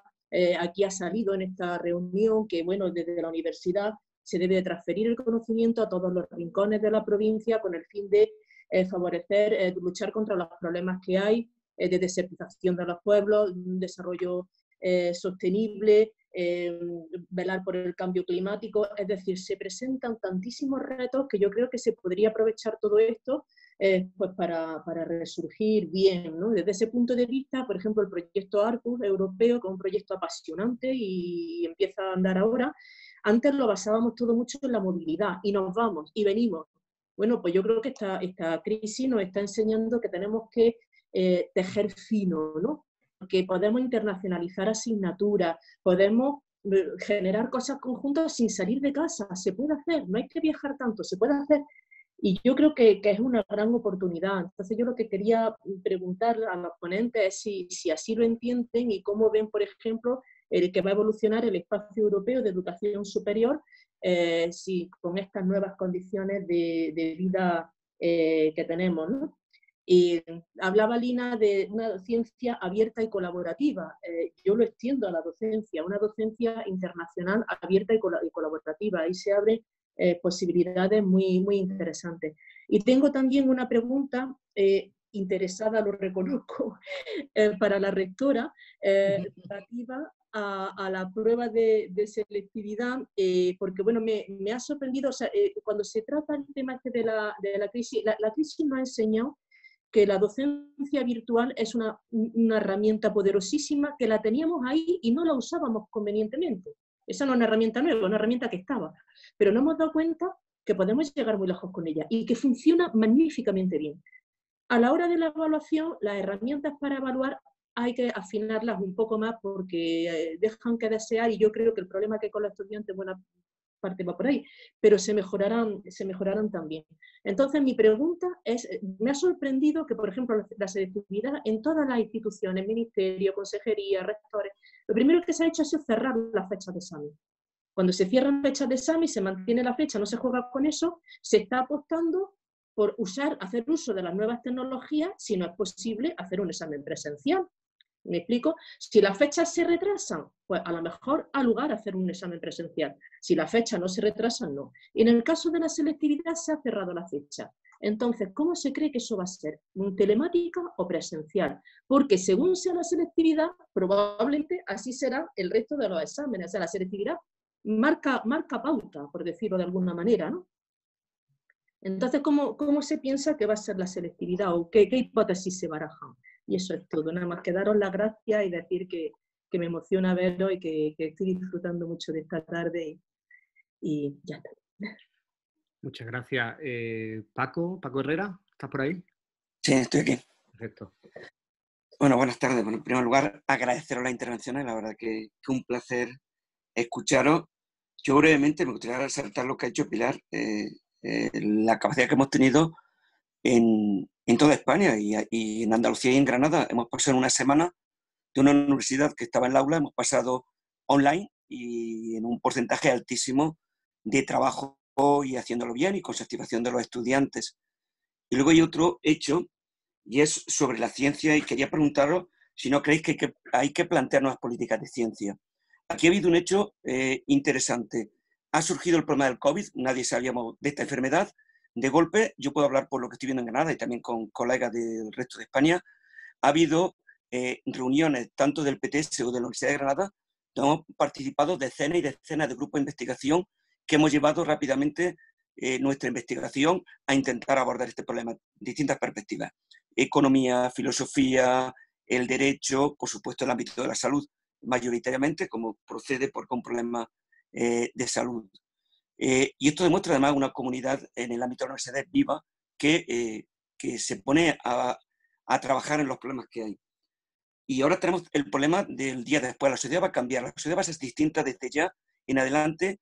La digitalización de la que estamos hablando, que iba a ir llegando, ha llegado bruscamente en un mes para quedarse. Va a haber muchos procesos que van a cambiar. Va a haber cosas positivas, se va a mejorar el teletrabajo facilitará muchos aspectos, podrá facilitar la organización de las empresas, conciliación familiar, etc. Pero aquí hay dos problemas. Uno, el que ya se ha comentado, la brecha digital. La brecha digital es tremenda. Yo comentaba al inicio, cuando estábamos en tertulia, en el instituto en el que trabaja mi mujer han hecho una encuesta al jefe de estudio. En los primeros 2 niveles, el 20% de los niños están desconectados. Tienen problemas de conexión por cuestiones económicas, cuestiones no tienen conexión y demás.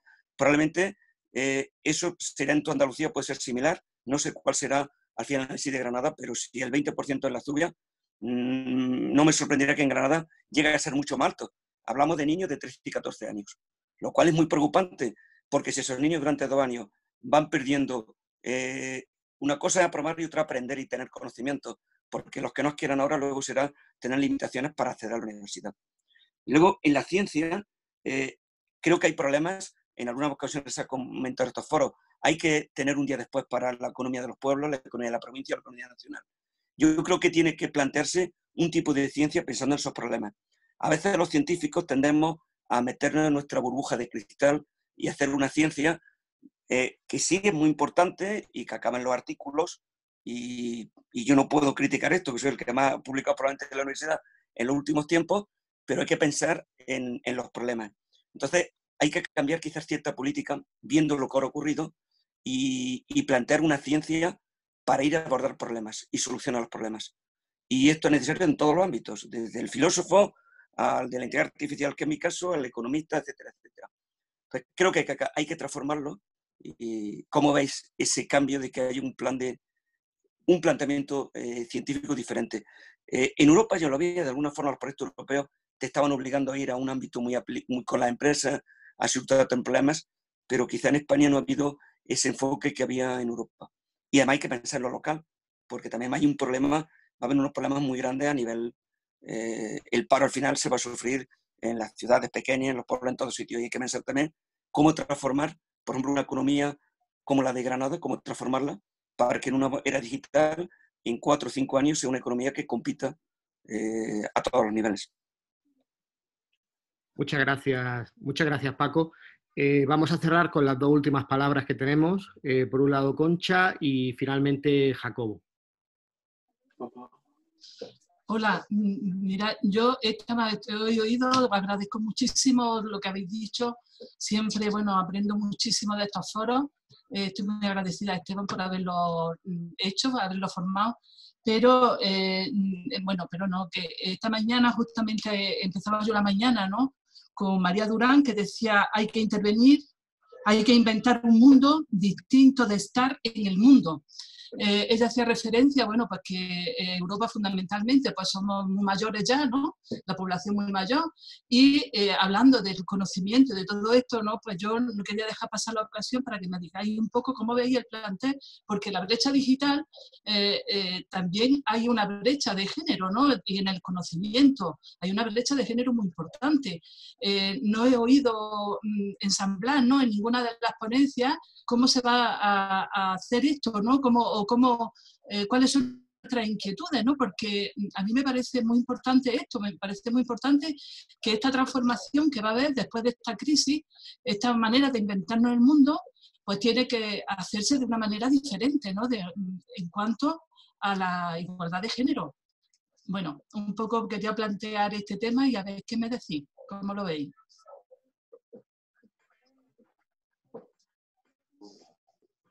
Jacobo. Sí, buenas tardes. Agradeceros vuestras intervenciones. Yo al hilo de una de las cuestiones que ha abordado Lina. Yo soy también docente no universitario. Ayer desde la agrupación de Granada hicimos un foro sobre educación en este caso, y una de las preocupaciones en torno a la brecha digital se planteó en relación a lo que ha comentado Lina, que es cómo la empresa privada ha aprovechado esta carencia de infraestructura tecnológica para dar asistencia al alumnado a través de las diferentes plataformas, ¿no?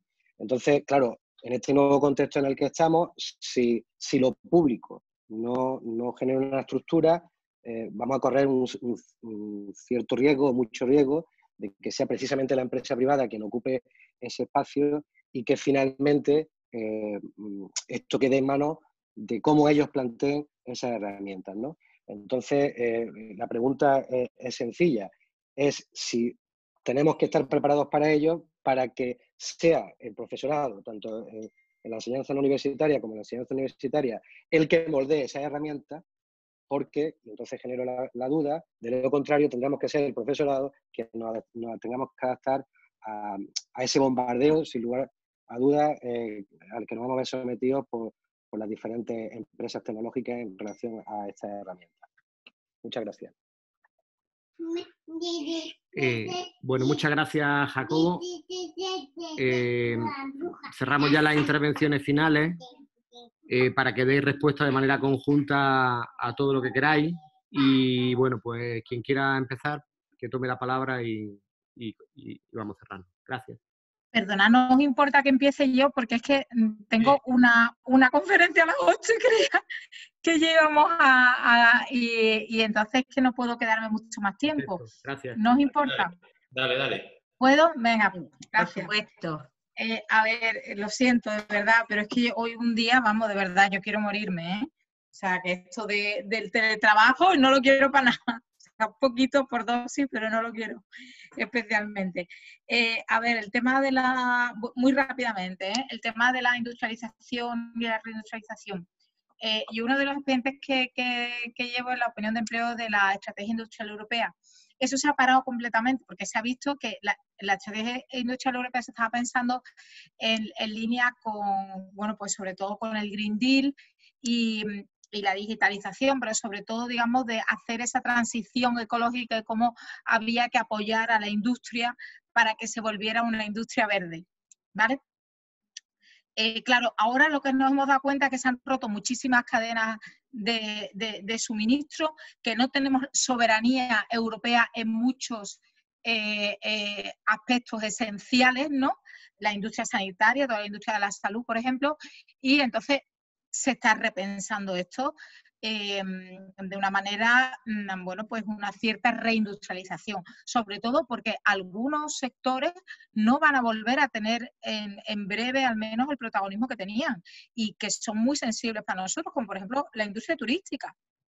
Y entonces eso es bastante preocupante. El comisario, el viernes pasado tuvimos también una charla con el comisario Thierry Breton, que es el comisario de Industria y de Digitalización, y lo tenía al menos bastante claro, lo cual también es una buena noticia. Entonces, ¿cómo será esa estrategia de reindustrialización? Obviamente no se va a distribuir la industria homogéneamente a lo largo de toda Europa, porque la industria no es algo digamos que se improvisa un día para otro, ¿no? Hay muchas capacidades de mucho tipo de conocimiento de preparación de la mano de obra, de emprendimiento, etcétera, etcétera, que no va a surgir así como así, ¿no? Por ejemplo, allí con el magnífico parque de la salud que tenéis, pues estáis en una situación muy privilegiada, por ejemplo, para ocupar un buen lugar para esta reindustrialización en el ámbito de las industrias sanitarias. Yo creo que ahí tenéis que moveros muy bien en Granada y desde luego os ayudaremos en la medida de lo posible porque eso va a poder ser, pero evidentemente no va a ser lo mismo igual en todos sitios, ¿no? El tema del espacio europeo de educación superior, claro, yo creo que sí, que va a seguir sin duda avanzando, como también lo va a hacer el espacio europeo de investigación, ¿no? El ERA, que es otra de los grandes proyectos que se están moviendo desde Europa, ¿no? La brecha, bueno, yo he hecho referencia a que había muchísimas brechas, ¿no? Obviamente me refería también a la brecha de género, que no es solamente vinculada con la digitalización, en el sentido de que, bueno, tenemos menos cualificaciones en torno a eso, pero sobre todo que estamos muy infrarrepresentadas en todo lo que tiene que ver con las profesiones. No somos solamente el 22% las mujeres de todas las profesiones, digamos, en torno a las STEM, lo cual, bueno, puede generar brechas muy importantes en el mercado de trabajo, porque esos van a ser los trabajos más demandados y con mejores salarios. Pero no solo eso, sino que son principalmente hombres los que están construyendo esa cosmovisión que nos está llegando desde, bueno, pues desde todo el desarrollo de la inteligencia artificial, y eso es muy preocupante y en eso también estamos trabajando bastante. Yo también estoy en la Comisión de Igualdad y estamos trabajando muchísimo en ese aspecto, como también lo estamos haciendo con la violencia de género en redes. Y ya por último, el teletrabajo. Yo decía que, bueno, que el teletrabajo mejora nuestro aire, está muchísimo más limpio, nuestro medio ambiente, nos facilita la conciliación, pero lo que sabemos, por ejemplo, es que no necesariamente la corresponsabilidad, ¿no? Porque los estudios incipientes que se están haciendo, se ve que no se está haciendo un avance en la corresponsabilidad como se esperaba y que las mujeres están asumiendo más cuidado que los hombres. Y hay un indicador, y con esto voy a terminar, un indicador que me parece bastante interesante, que son las revistas científicas. en varias revistas científicas están dando datos de los originales que están recibiendo de hombres y mujeres durante el confinamiento, y he de deciros que en algunos el número de originales que han recibido de mujeres es 0, ¿vale? Y eso demuestra quién está asumiendo principalmente otra vez la carga de cuidados, ¿no? Esto lo logramos meter en la resolución que firmamos el Parlamento el otro día, lo logramos meter, y que no quepa la menor duda que vamos a seguir trabajándolo y vamos a seguir metiéndolo, porque realmente si algo tenemos que aprender es que tenemos que salir con una sociedad muchísimo más feminista y muchísimo más igualitaria. Y yo siento mucho, pero es que como el Parlamento no ha parado, soy la ponente la ponente en la sombra de 2 expedientes legislativos del Instituto Europeo de Ciencia, de Innovación y Tecnología. Mañana acaba el plazo para las enmiendas, soy yo la que tengo que recoger todas las del grupo, y tengo a varios colegas que quieren hacer algunas enmiendas y algunas propuestas, y estoy ahí que me están mandando un mensaje diciendo ¿cuándo podemos hablar? ¿Cuándo podemos hablar? Así que lo siento mucho, pero yo me tengo que desconectar. El right to disconnect, que es una de las cosas que estamos también trabajando desde el Parlamento, ese derecho que todos los trabajadores tenemos para desconectar. En este caso no voy a desconectar todavía el trabajo, pero sí que me tengo que desconectar de aquí. Un beso enorme, lo siento, y espero que nos veamos pronto, ya está de esta manera, pero si es en vivo y en directo, muchísimo mejor. Venga, muchos besos. Hasta luego, Lina, recuerdo. Un beso grande. Hasta luego. ¿Sigues tú, Pilar, por ejemplo? Venga, pues sigo yo, vamos a ver. Yo creo que en efecto, que la oportunidad, lo he dicho antes, hay que reinventar muchos temas de ciencia. Estoy leyendo algunos de los comentarios, y ciencia para la sociedad, en efecto. Lo que ocurre es que también debéis de pensar que los conocimientos básicos, la ciencia básica, es importante porque aporta metodología. Y la metodología sirve, bueno, pues para cambiar. Ahora mismo estamos viendo, bueno, pues ahora mismo se está trabajando mucho en ciencia básica con el coronavirus, ¿no? Lo que pasa que a lo mejor si yo hace unos meses os digo que tenemos grupos de investigación que están trabajando en el coronavirus, y dirán, bueno, ¿y eso para qué sirve?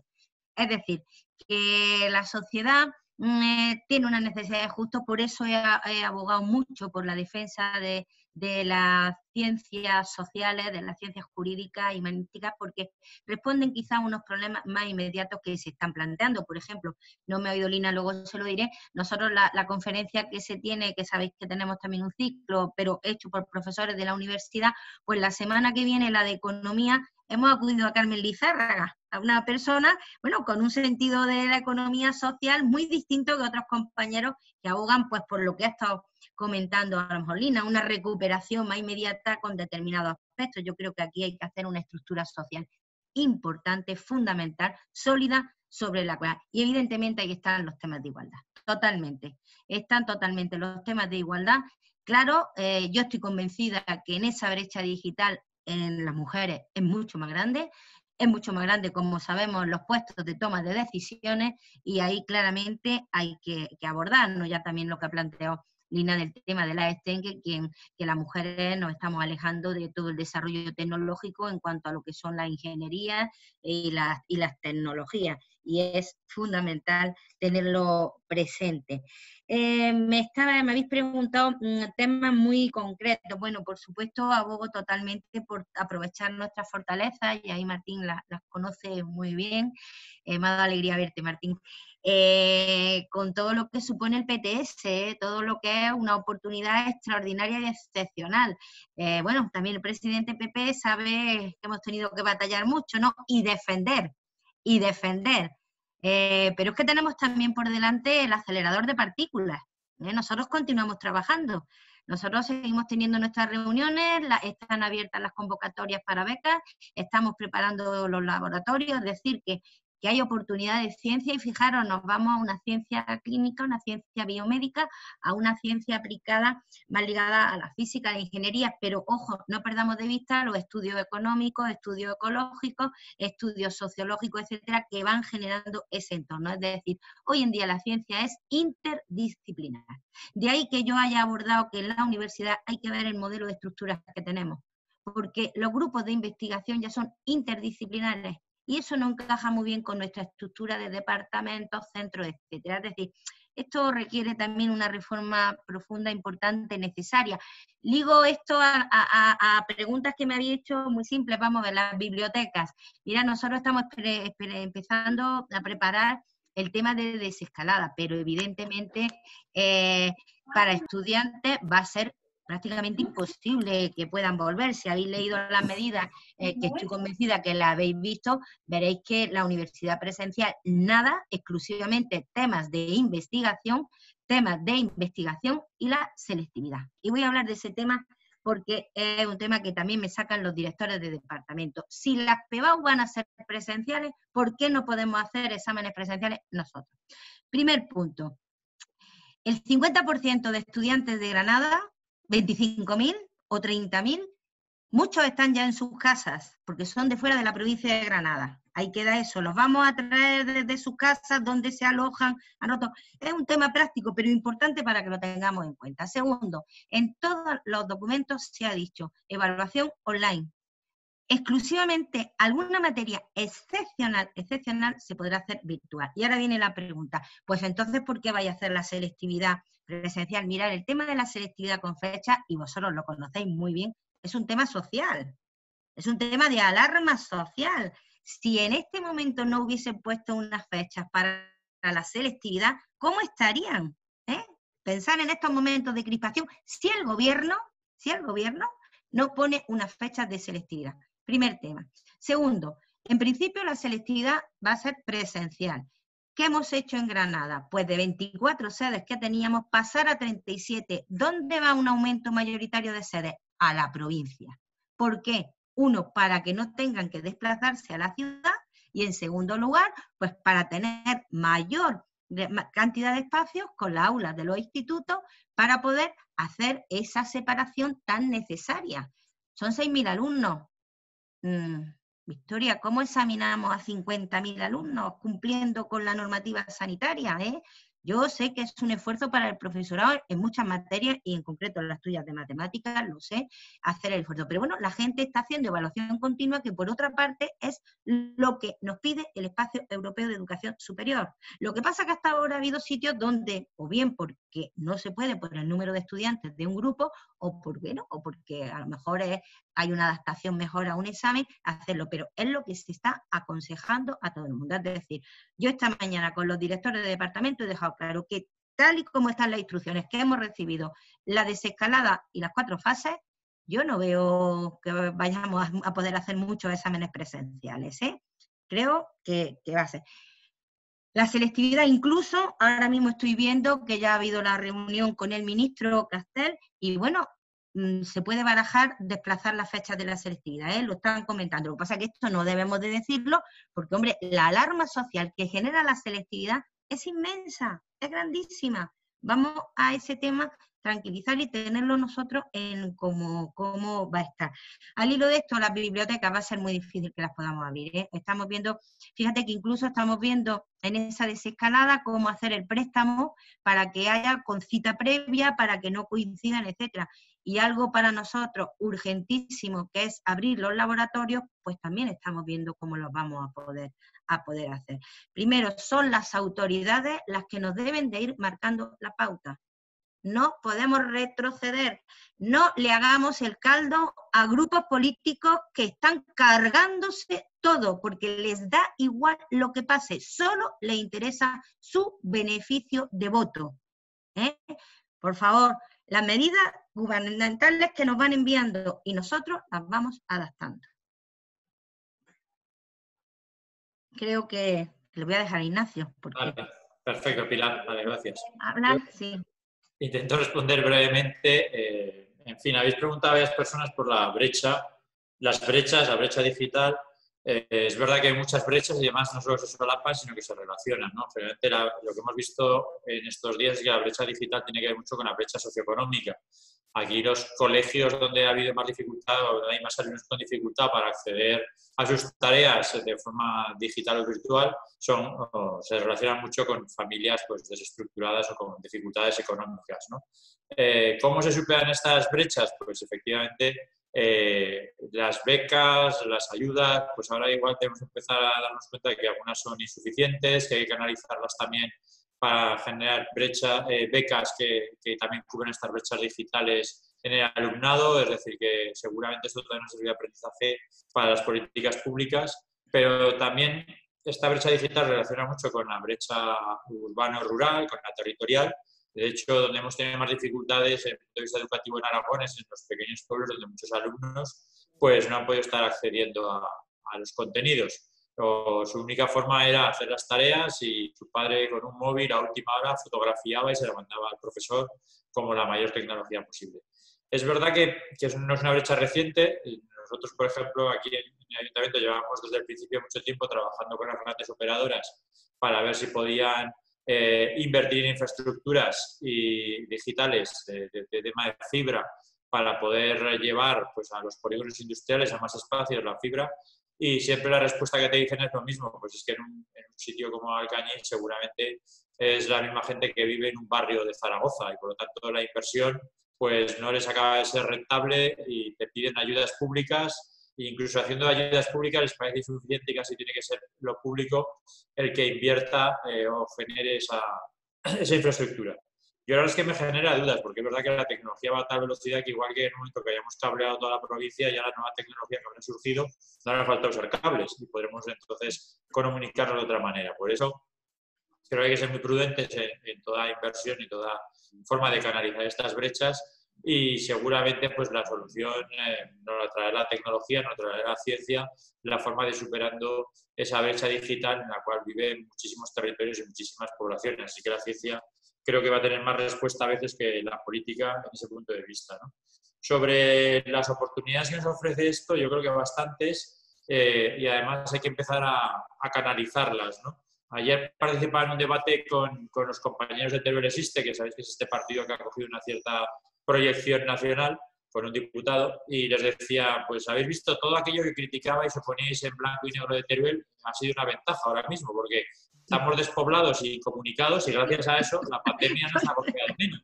Así que en la vida lo que a veces nos parece un problema también acaba siendo una solución. Y en ese aspecto yo creo que sí que hay oportunidades en lo que nos está pasando, ¿no? El descubrimiento del uso de las nuevas tecnologías con más potencialidad, como el teletrabajo y las formas de relacionarnos con gente que está a mucha distancia. Y también en la España interior, que siempre habíamos estado, nos veíamos como que pasaban todos los trenes y no cogíamos ninguno, pues ahora igual de la pandemia nos va a presentar un tren que puede ser interesante. ¿Y cuál es? Pues la forma de vida que tenemos, que es la que seguramente va a exportarse a muchos sitios. Las distancias sociales, no tener actos masificados, disfrutar más de la naturaleza y los espacios abiertos. Es decir, que esa forma de vida, pues ahora igual tiene que exportar a otros lugares, como se vive aquí. E incluso desde el punto de vista del turismo, hoy estaba hablando con asociaciones, pues seguramente el turismo de sol y playa y masificado es un turismo que no va a tener mucho futuro durante una larga temporada y el turismo de espacios abiertos y más práctica deportiva en la naturaleza va a ser más demandado porque sé que va a poder hacer y es más seguro, ¿no? Así que creo que sí que hay oportunidades en esta crisis, al margen de todo el drama humano que hay detrás, que seguramente, pues, siendo capaces de aprovecharlas, pues son también útiles para la sociedad. Y sobre la política científica.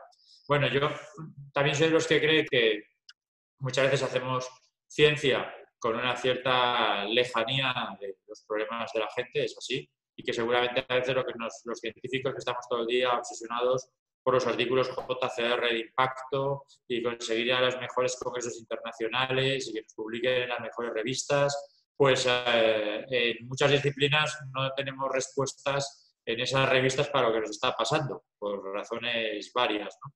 Y seguramente pues lo que tiene que ser la ciencia aplicada, la ciencia más ligada al terreno, pues también va a tener ahora un espacio de necesidad. Cuando estaba en el Consejo de Diputados yo era portavoz de universidades y siempre decía que había 3 tipos de universidades. Había aquellas que querían estar en la Champions League de las universidades a nivel internacional y que aspiraban a ser como Harvard, como Princeton, como Yale, como Oxford, como el Instituto Europeo de Florencia. Y eso tiene unas reglas del juego en las cuales para jugar en el fondo necesitas dinero. Es decir, que al final si quieres el Madrid o el Barça, pues tienes que tener presupuestos muy altos. Y aquí lo descubrimos a nivel deportivo, hasta que no hicimos las becas ADO, pues no ganábamos medallas. Y en la universidad, como en el deporte, si quieres estar entre los mejores, pues meter dinero y no tiene otra solución. Pero luego hay otro tipo de universidades.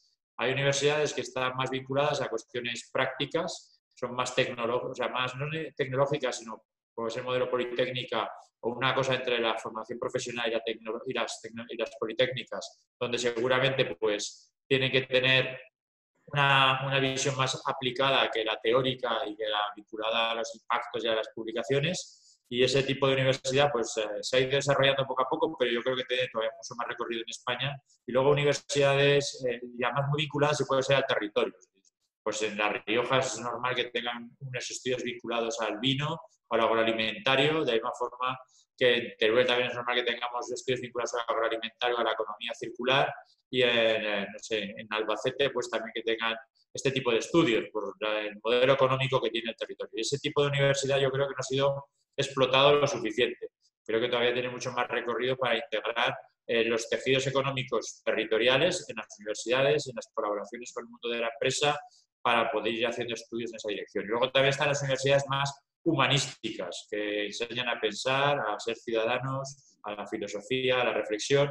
Y creo que esa universidad en España sí que ha tenido mucho más espacio que a lo mejor incluso en otros países, y que sigue siendo muy útil. Y por eso a veces cuando nos vemos a nosotros mismos, yo siempre digo que si las cosas han funcionado bastante bien en España, a pesar de lo que dicen, es porque la ciudadanía española es bastante más ejemplar de lo que a veces se cuenta de ellas, ¿no? Es una ciudadanía muy solidaria, que valora mucho la igualdad. Cuando uno coge las encuestas de Social Europea, donde vienen muchas preguntas sobre valores, pues se da cuenta que España está entre las sociedades que valora más de sí misma aspectos como eso, la solidaridad, la generosidad, las que más integran la inmigración, las que están más a favor de movimientos de matrimonio homosexual, es decir, que es una sociedad muy tolerante. Así que, justamente porque tenemos esos valores, que están muy relacionados seguramente con nuestra tradición humanística y con nuestro modelo de enseñanza y de universidades, pues también, digamos, ha sido un valor que tenemos que poner en alza, ¿no? Así que sí que creo que la política científica, si en alguna cosa tendría que cambiar, es en meter más dinero, más recursos, y en segundo lugar, en intentar buscar una mayor integración, especialmente con los territorios, desde el punto de vista práctico, para poder ir desarrollando aspectos relacionados con el mundo real, ¿no? Como decía una de las personas que intervienen. Y esto era un poco brevemente para ceñirnos al tiempo, y así llegamos a las 8:30, ¿verdad, Esteban? Esteban, quiero completar una cosita para daros una satisfacción importante, ¿no? Mirad, ha sido un gobierno socialista quien ha puesto en marcha el sexenio de transferencia. O sea, el valorar la transferencia de conocimiento a la sociedad, no por papers, no por los JCR, no por proyectos, sino por contratos con conocimiento, con divulgación científica, con resolver problemas que vosotros estáis diciendo, los problemas reales. Y esto, bueno, pues yo creo que ha sido un avance importantísimo, lo estamos valorando, se han evaluado, queda una resolución ahora el 14 de mayo, pero pensar que esta idea de ciencia para la sociedad, ciencia abierta, conocimiento, divulgación, etcétera, se ha recogido en esa convocatoria, y fue el gobierno socialista, en concreto cuando estábamos con el ministerio de Pedro Duque. Creo que es un valor que nos hace sentirnos muy orgullosos. Bueno, muchas gracias, Ignacio, Pilar, muchas gracias, Alina, que ya nos ha dejado. Yo simplemente, antes de darle la palabra a Pepe para que cierre, comentaros que la semana que viene vamos a continuar con estas sesiones. En concreto nos vamos a dedicar al mundo de la cultura, y va a ser una sesión en la que intervendrán Reinaldo, nuestro compañero Reinaldo, la diputada Fátima Gómez y el director de cine José Sánchez Montes. Os emplazamos a que os podáis unir, y Pepe, pues si quieres cerrar la tarde. Bueno, muy bien, pues gracias, Esteban, y muy brevemente. Bueno, yo creo que otro éxito de jornada, Esteban, esta cuarta jornada de instituciones y conocimiento, perspectivas para esta nueva crisis, y se han planteado muchísimas cosas interesantes, muchísimos elementos, bueno, que van a ser, yo creo que van a condicionar nuestro porvenir, nuestro futuro y la tarea que tenemos colectiva. hemos descubierto efectivamente el teletrabajo, y hemos descubierto también que no puede ser que estemos las 24 horas del día teletrabajando. Y eso hay que, por supuesto, desarrollarlo. Nos va a generar soluciones a muchísimas cosas.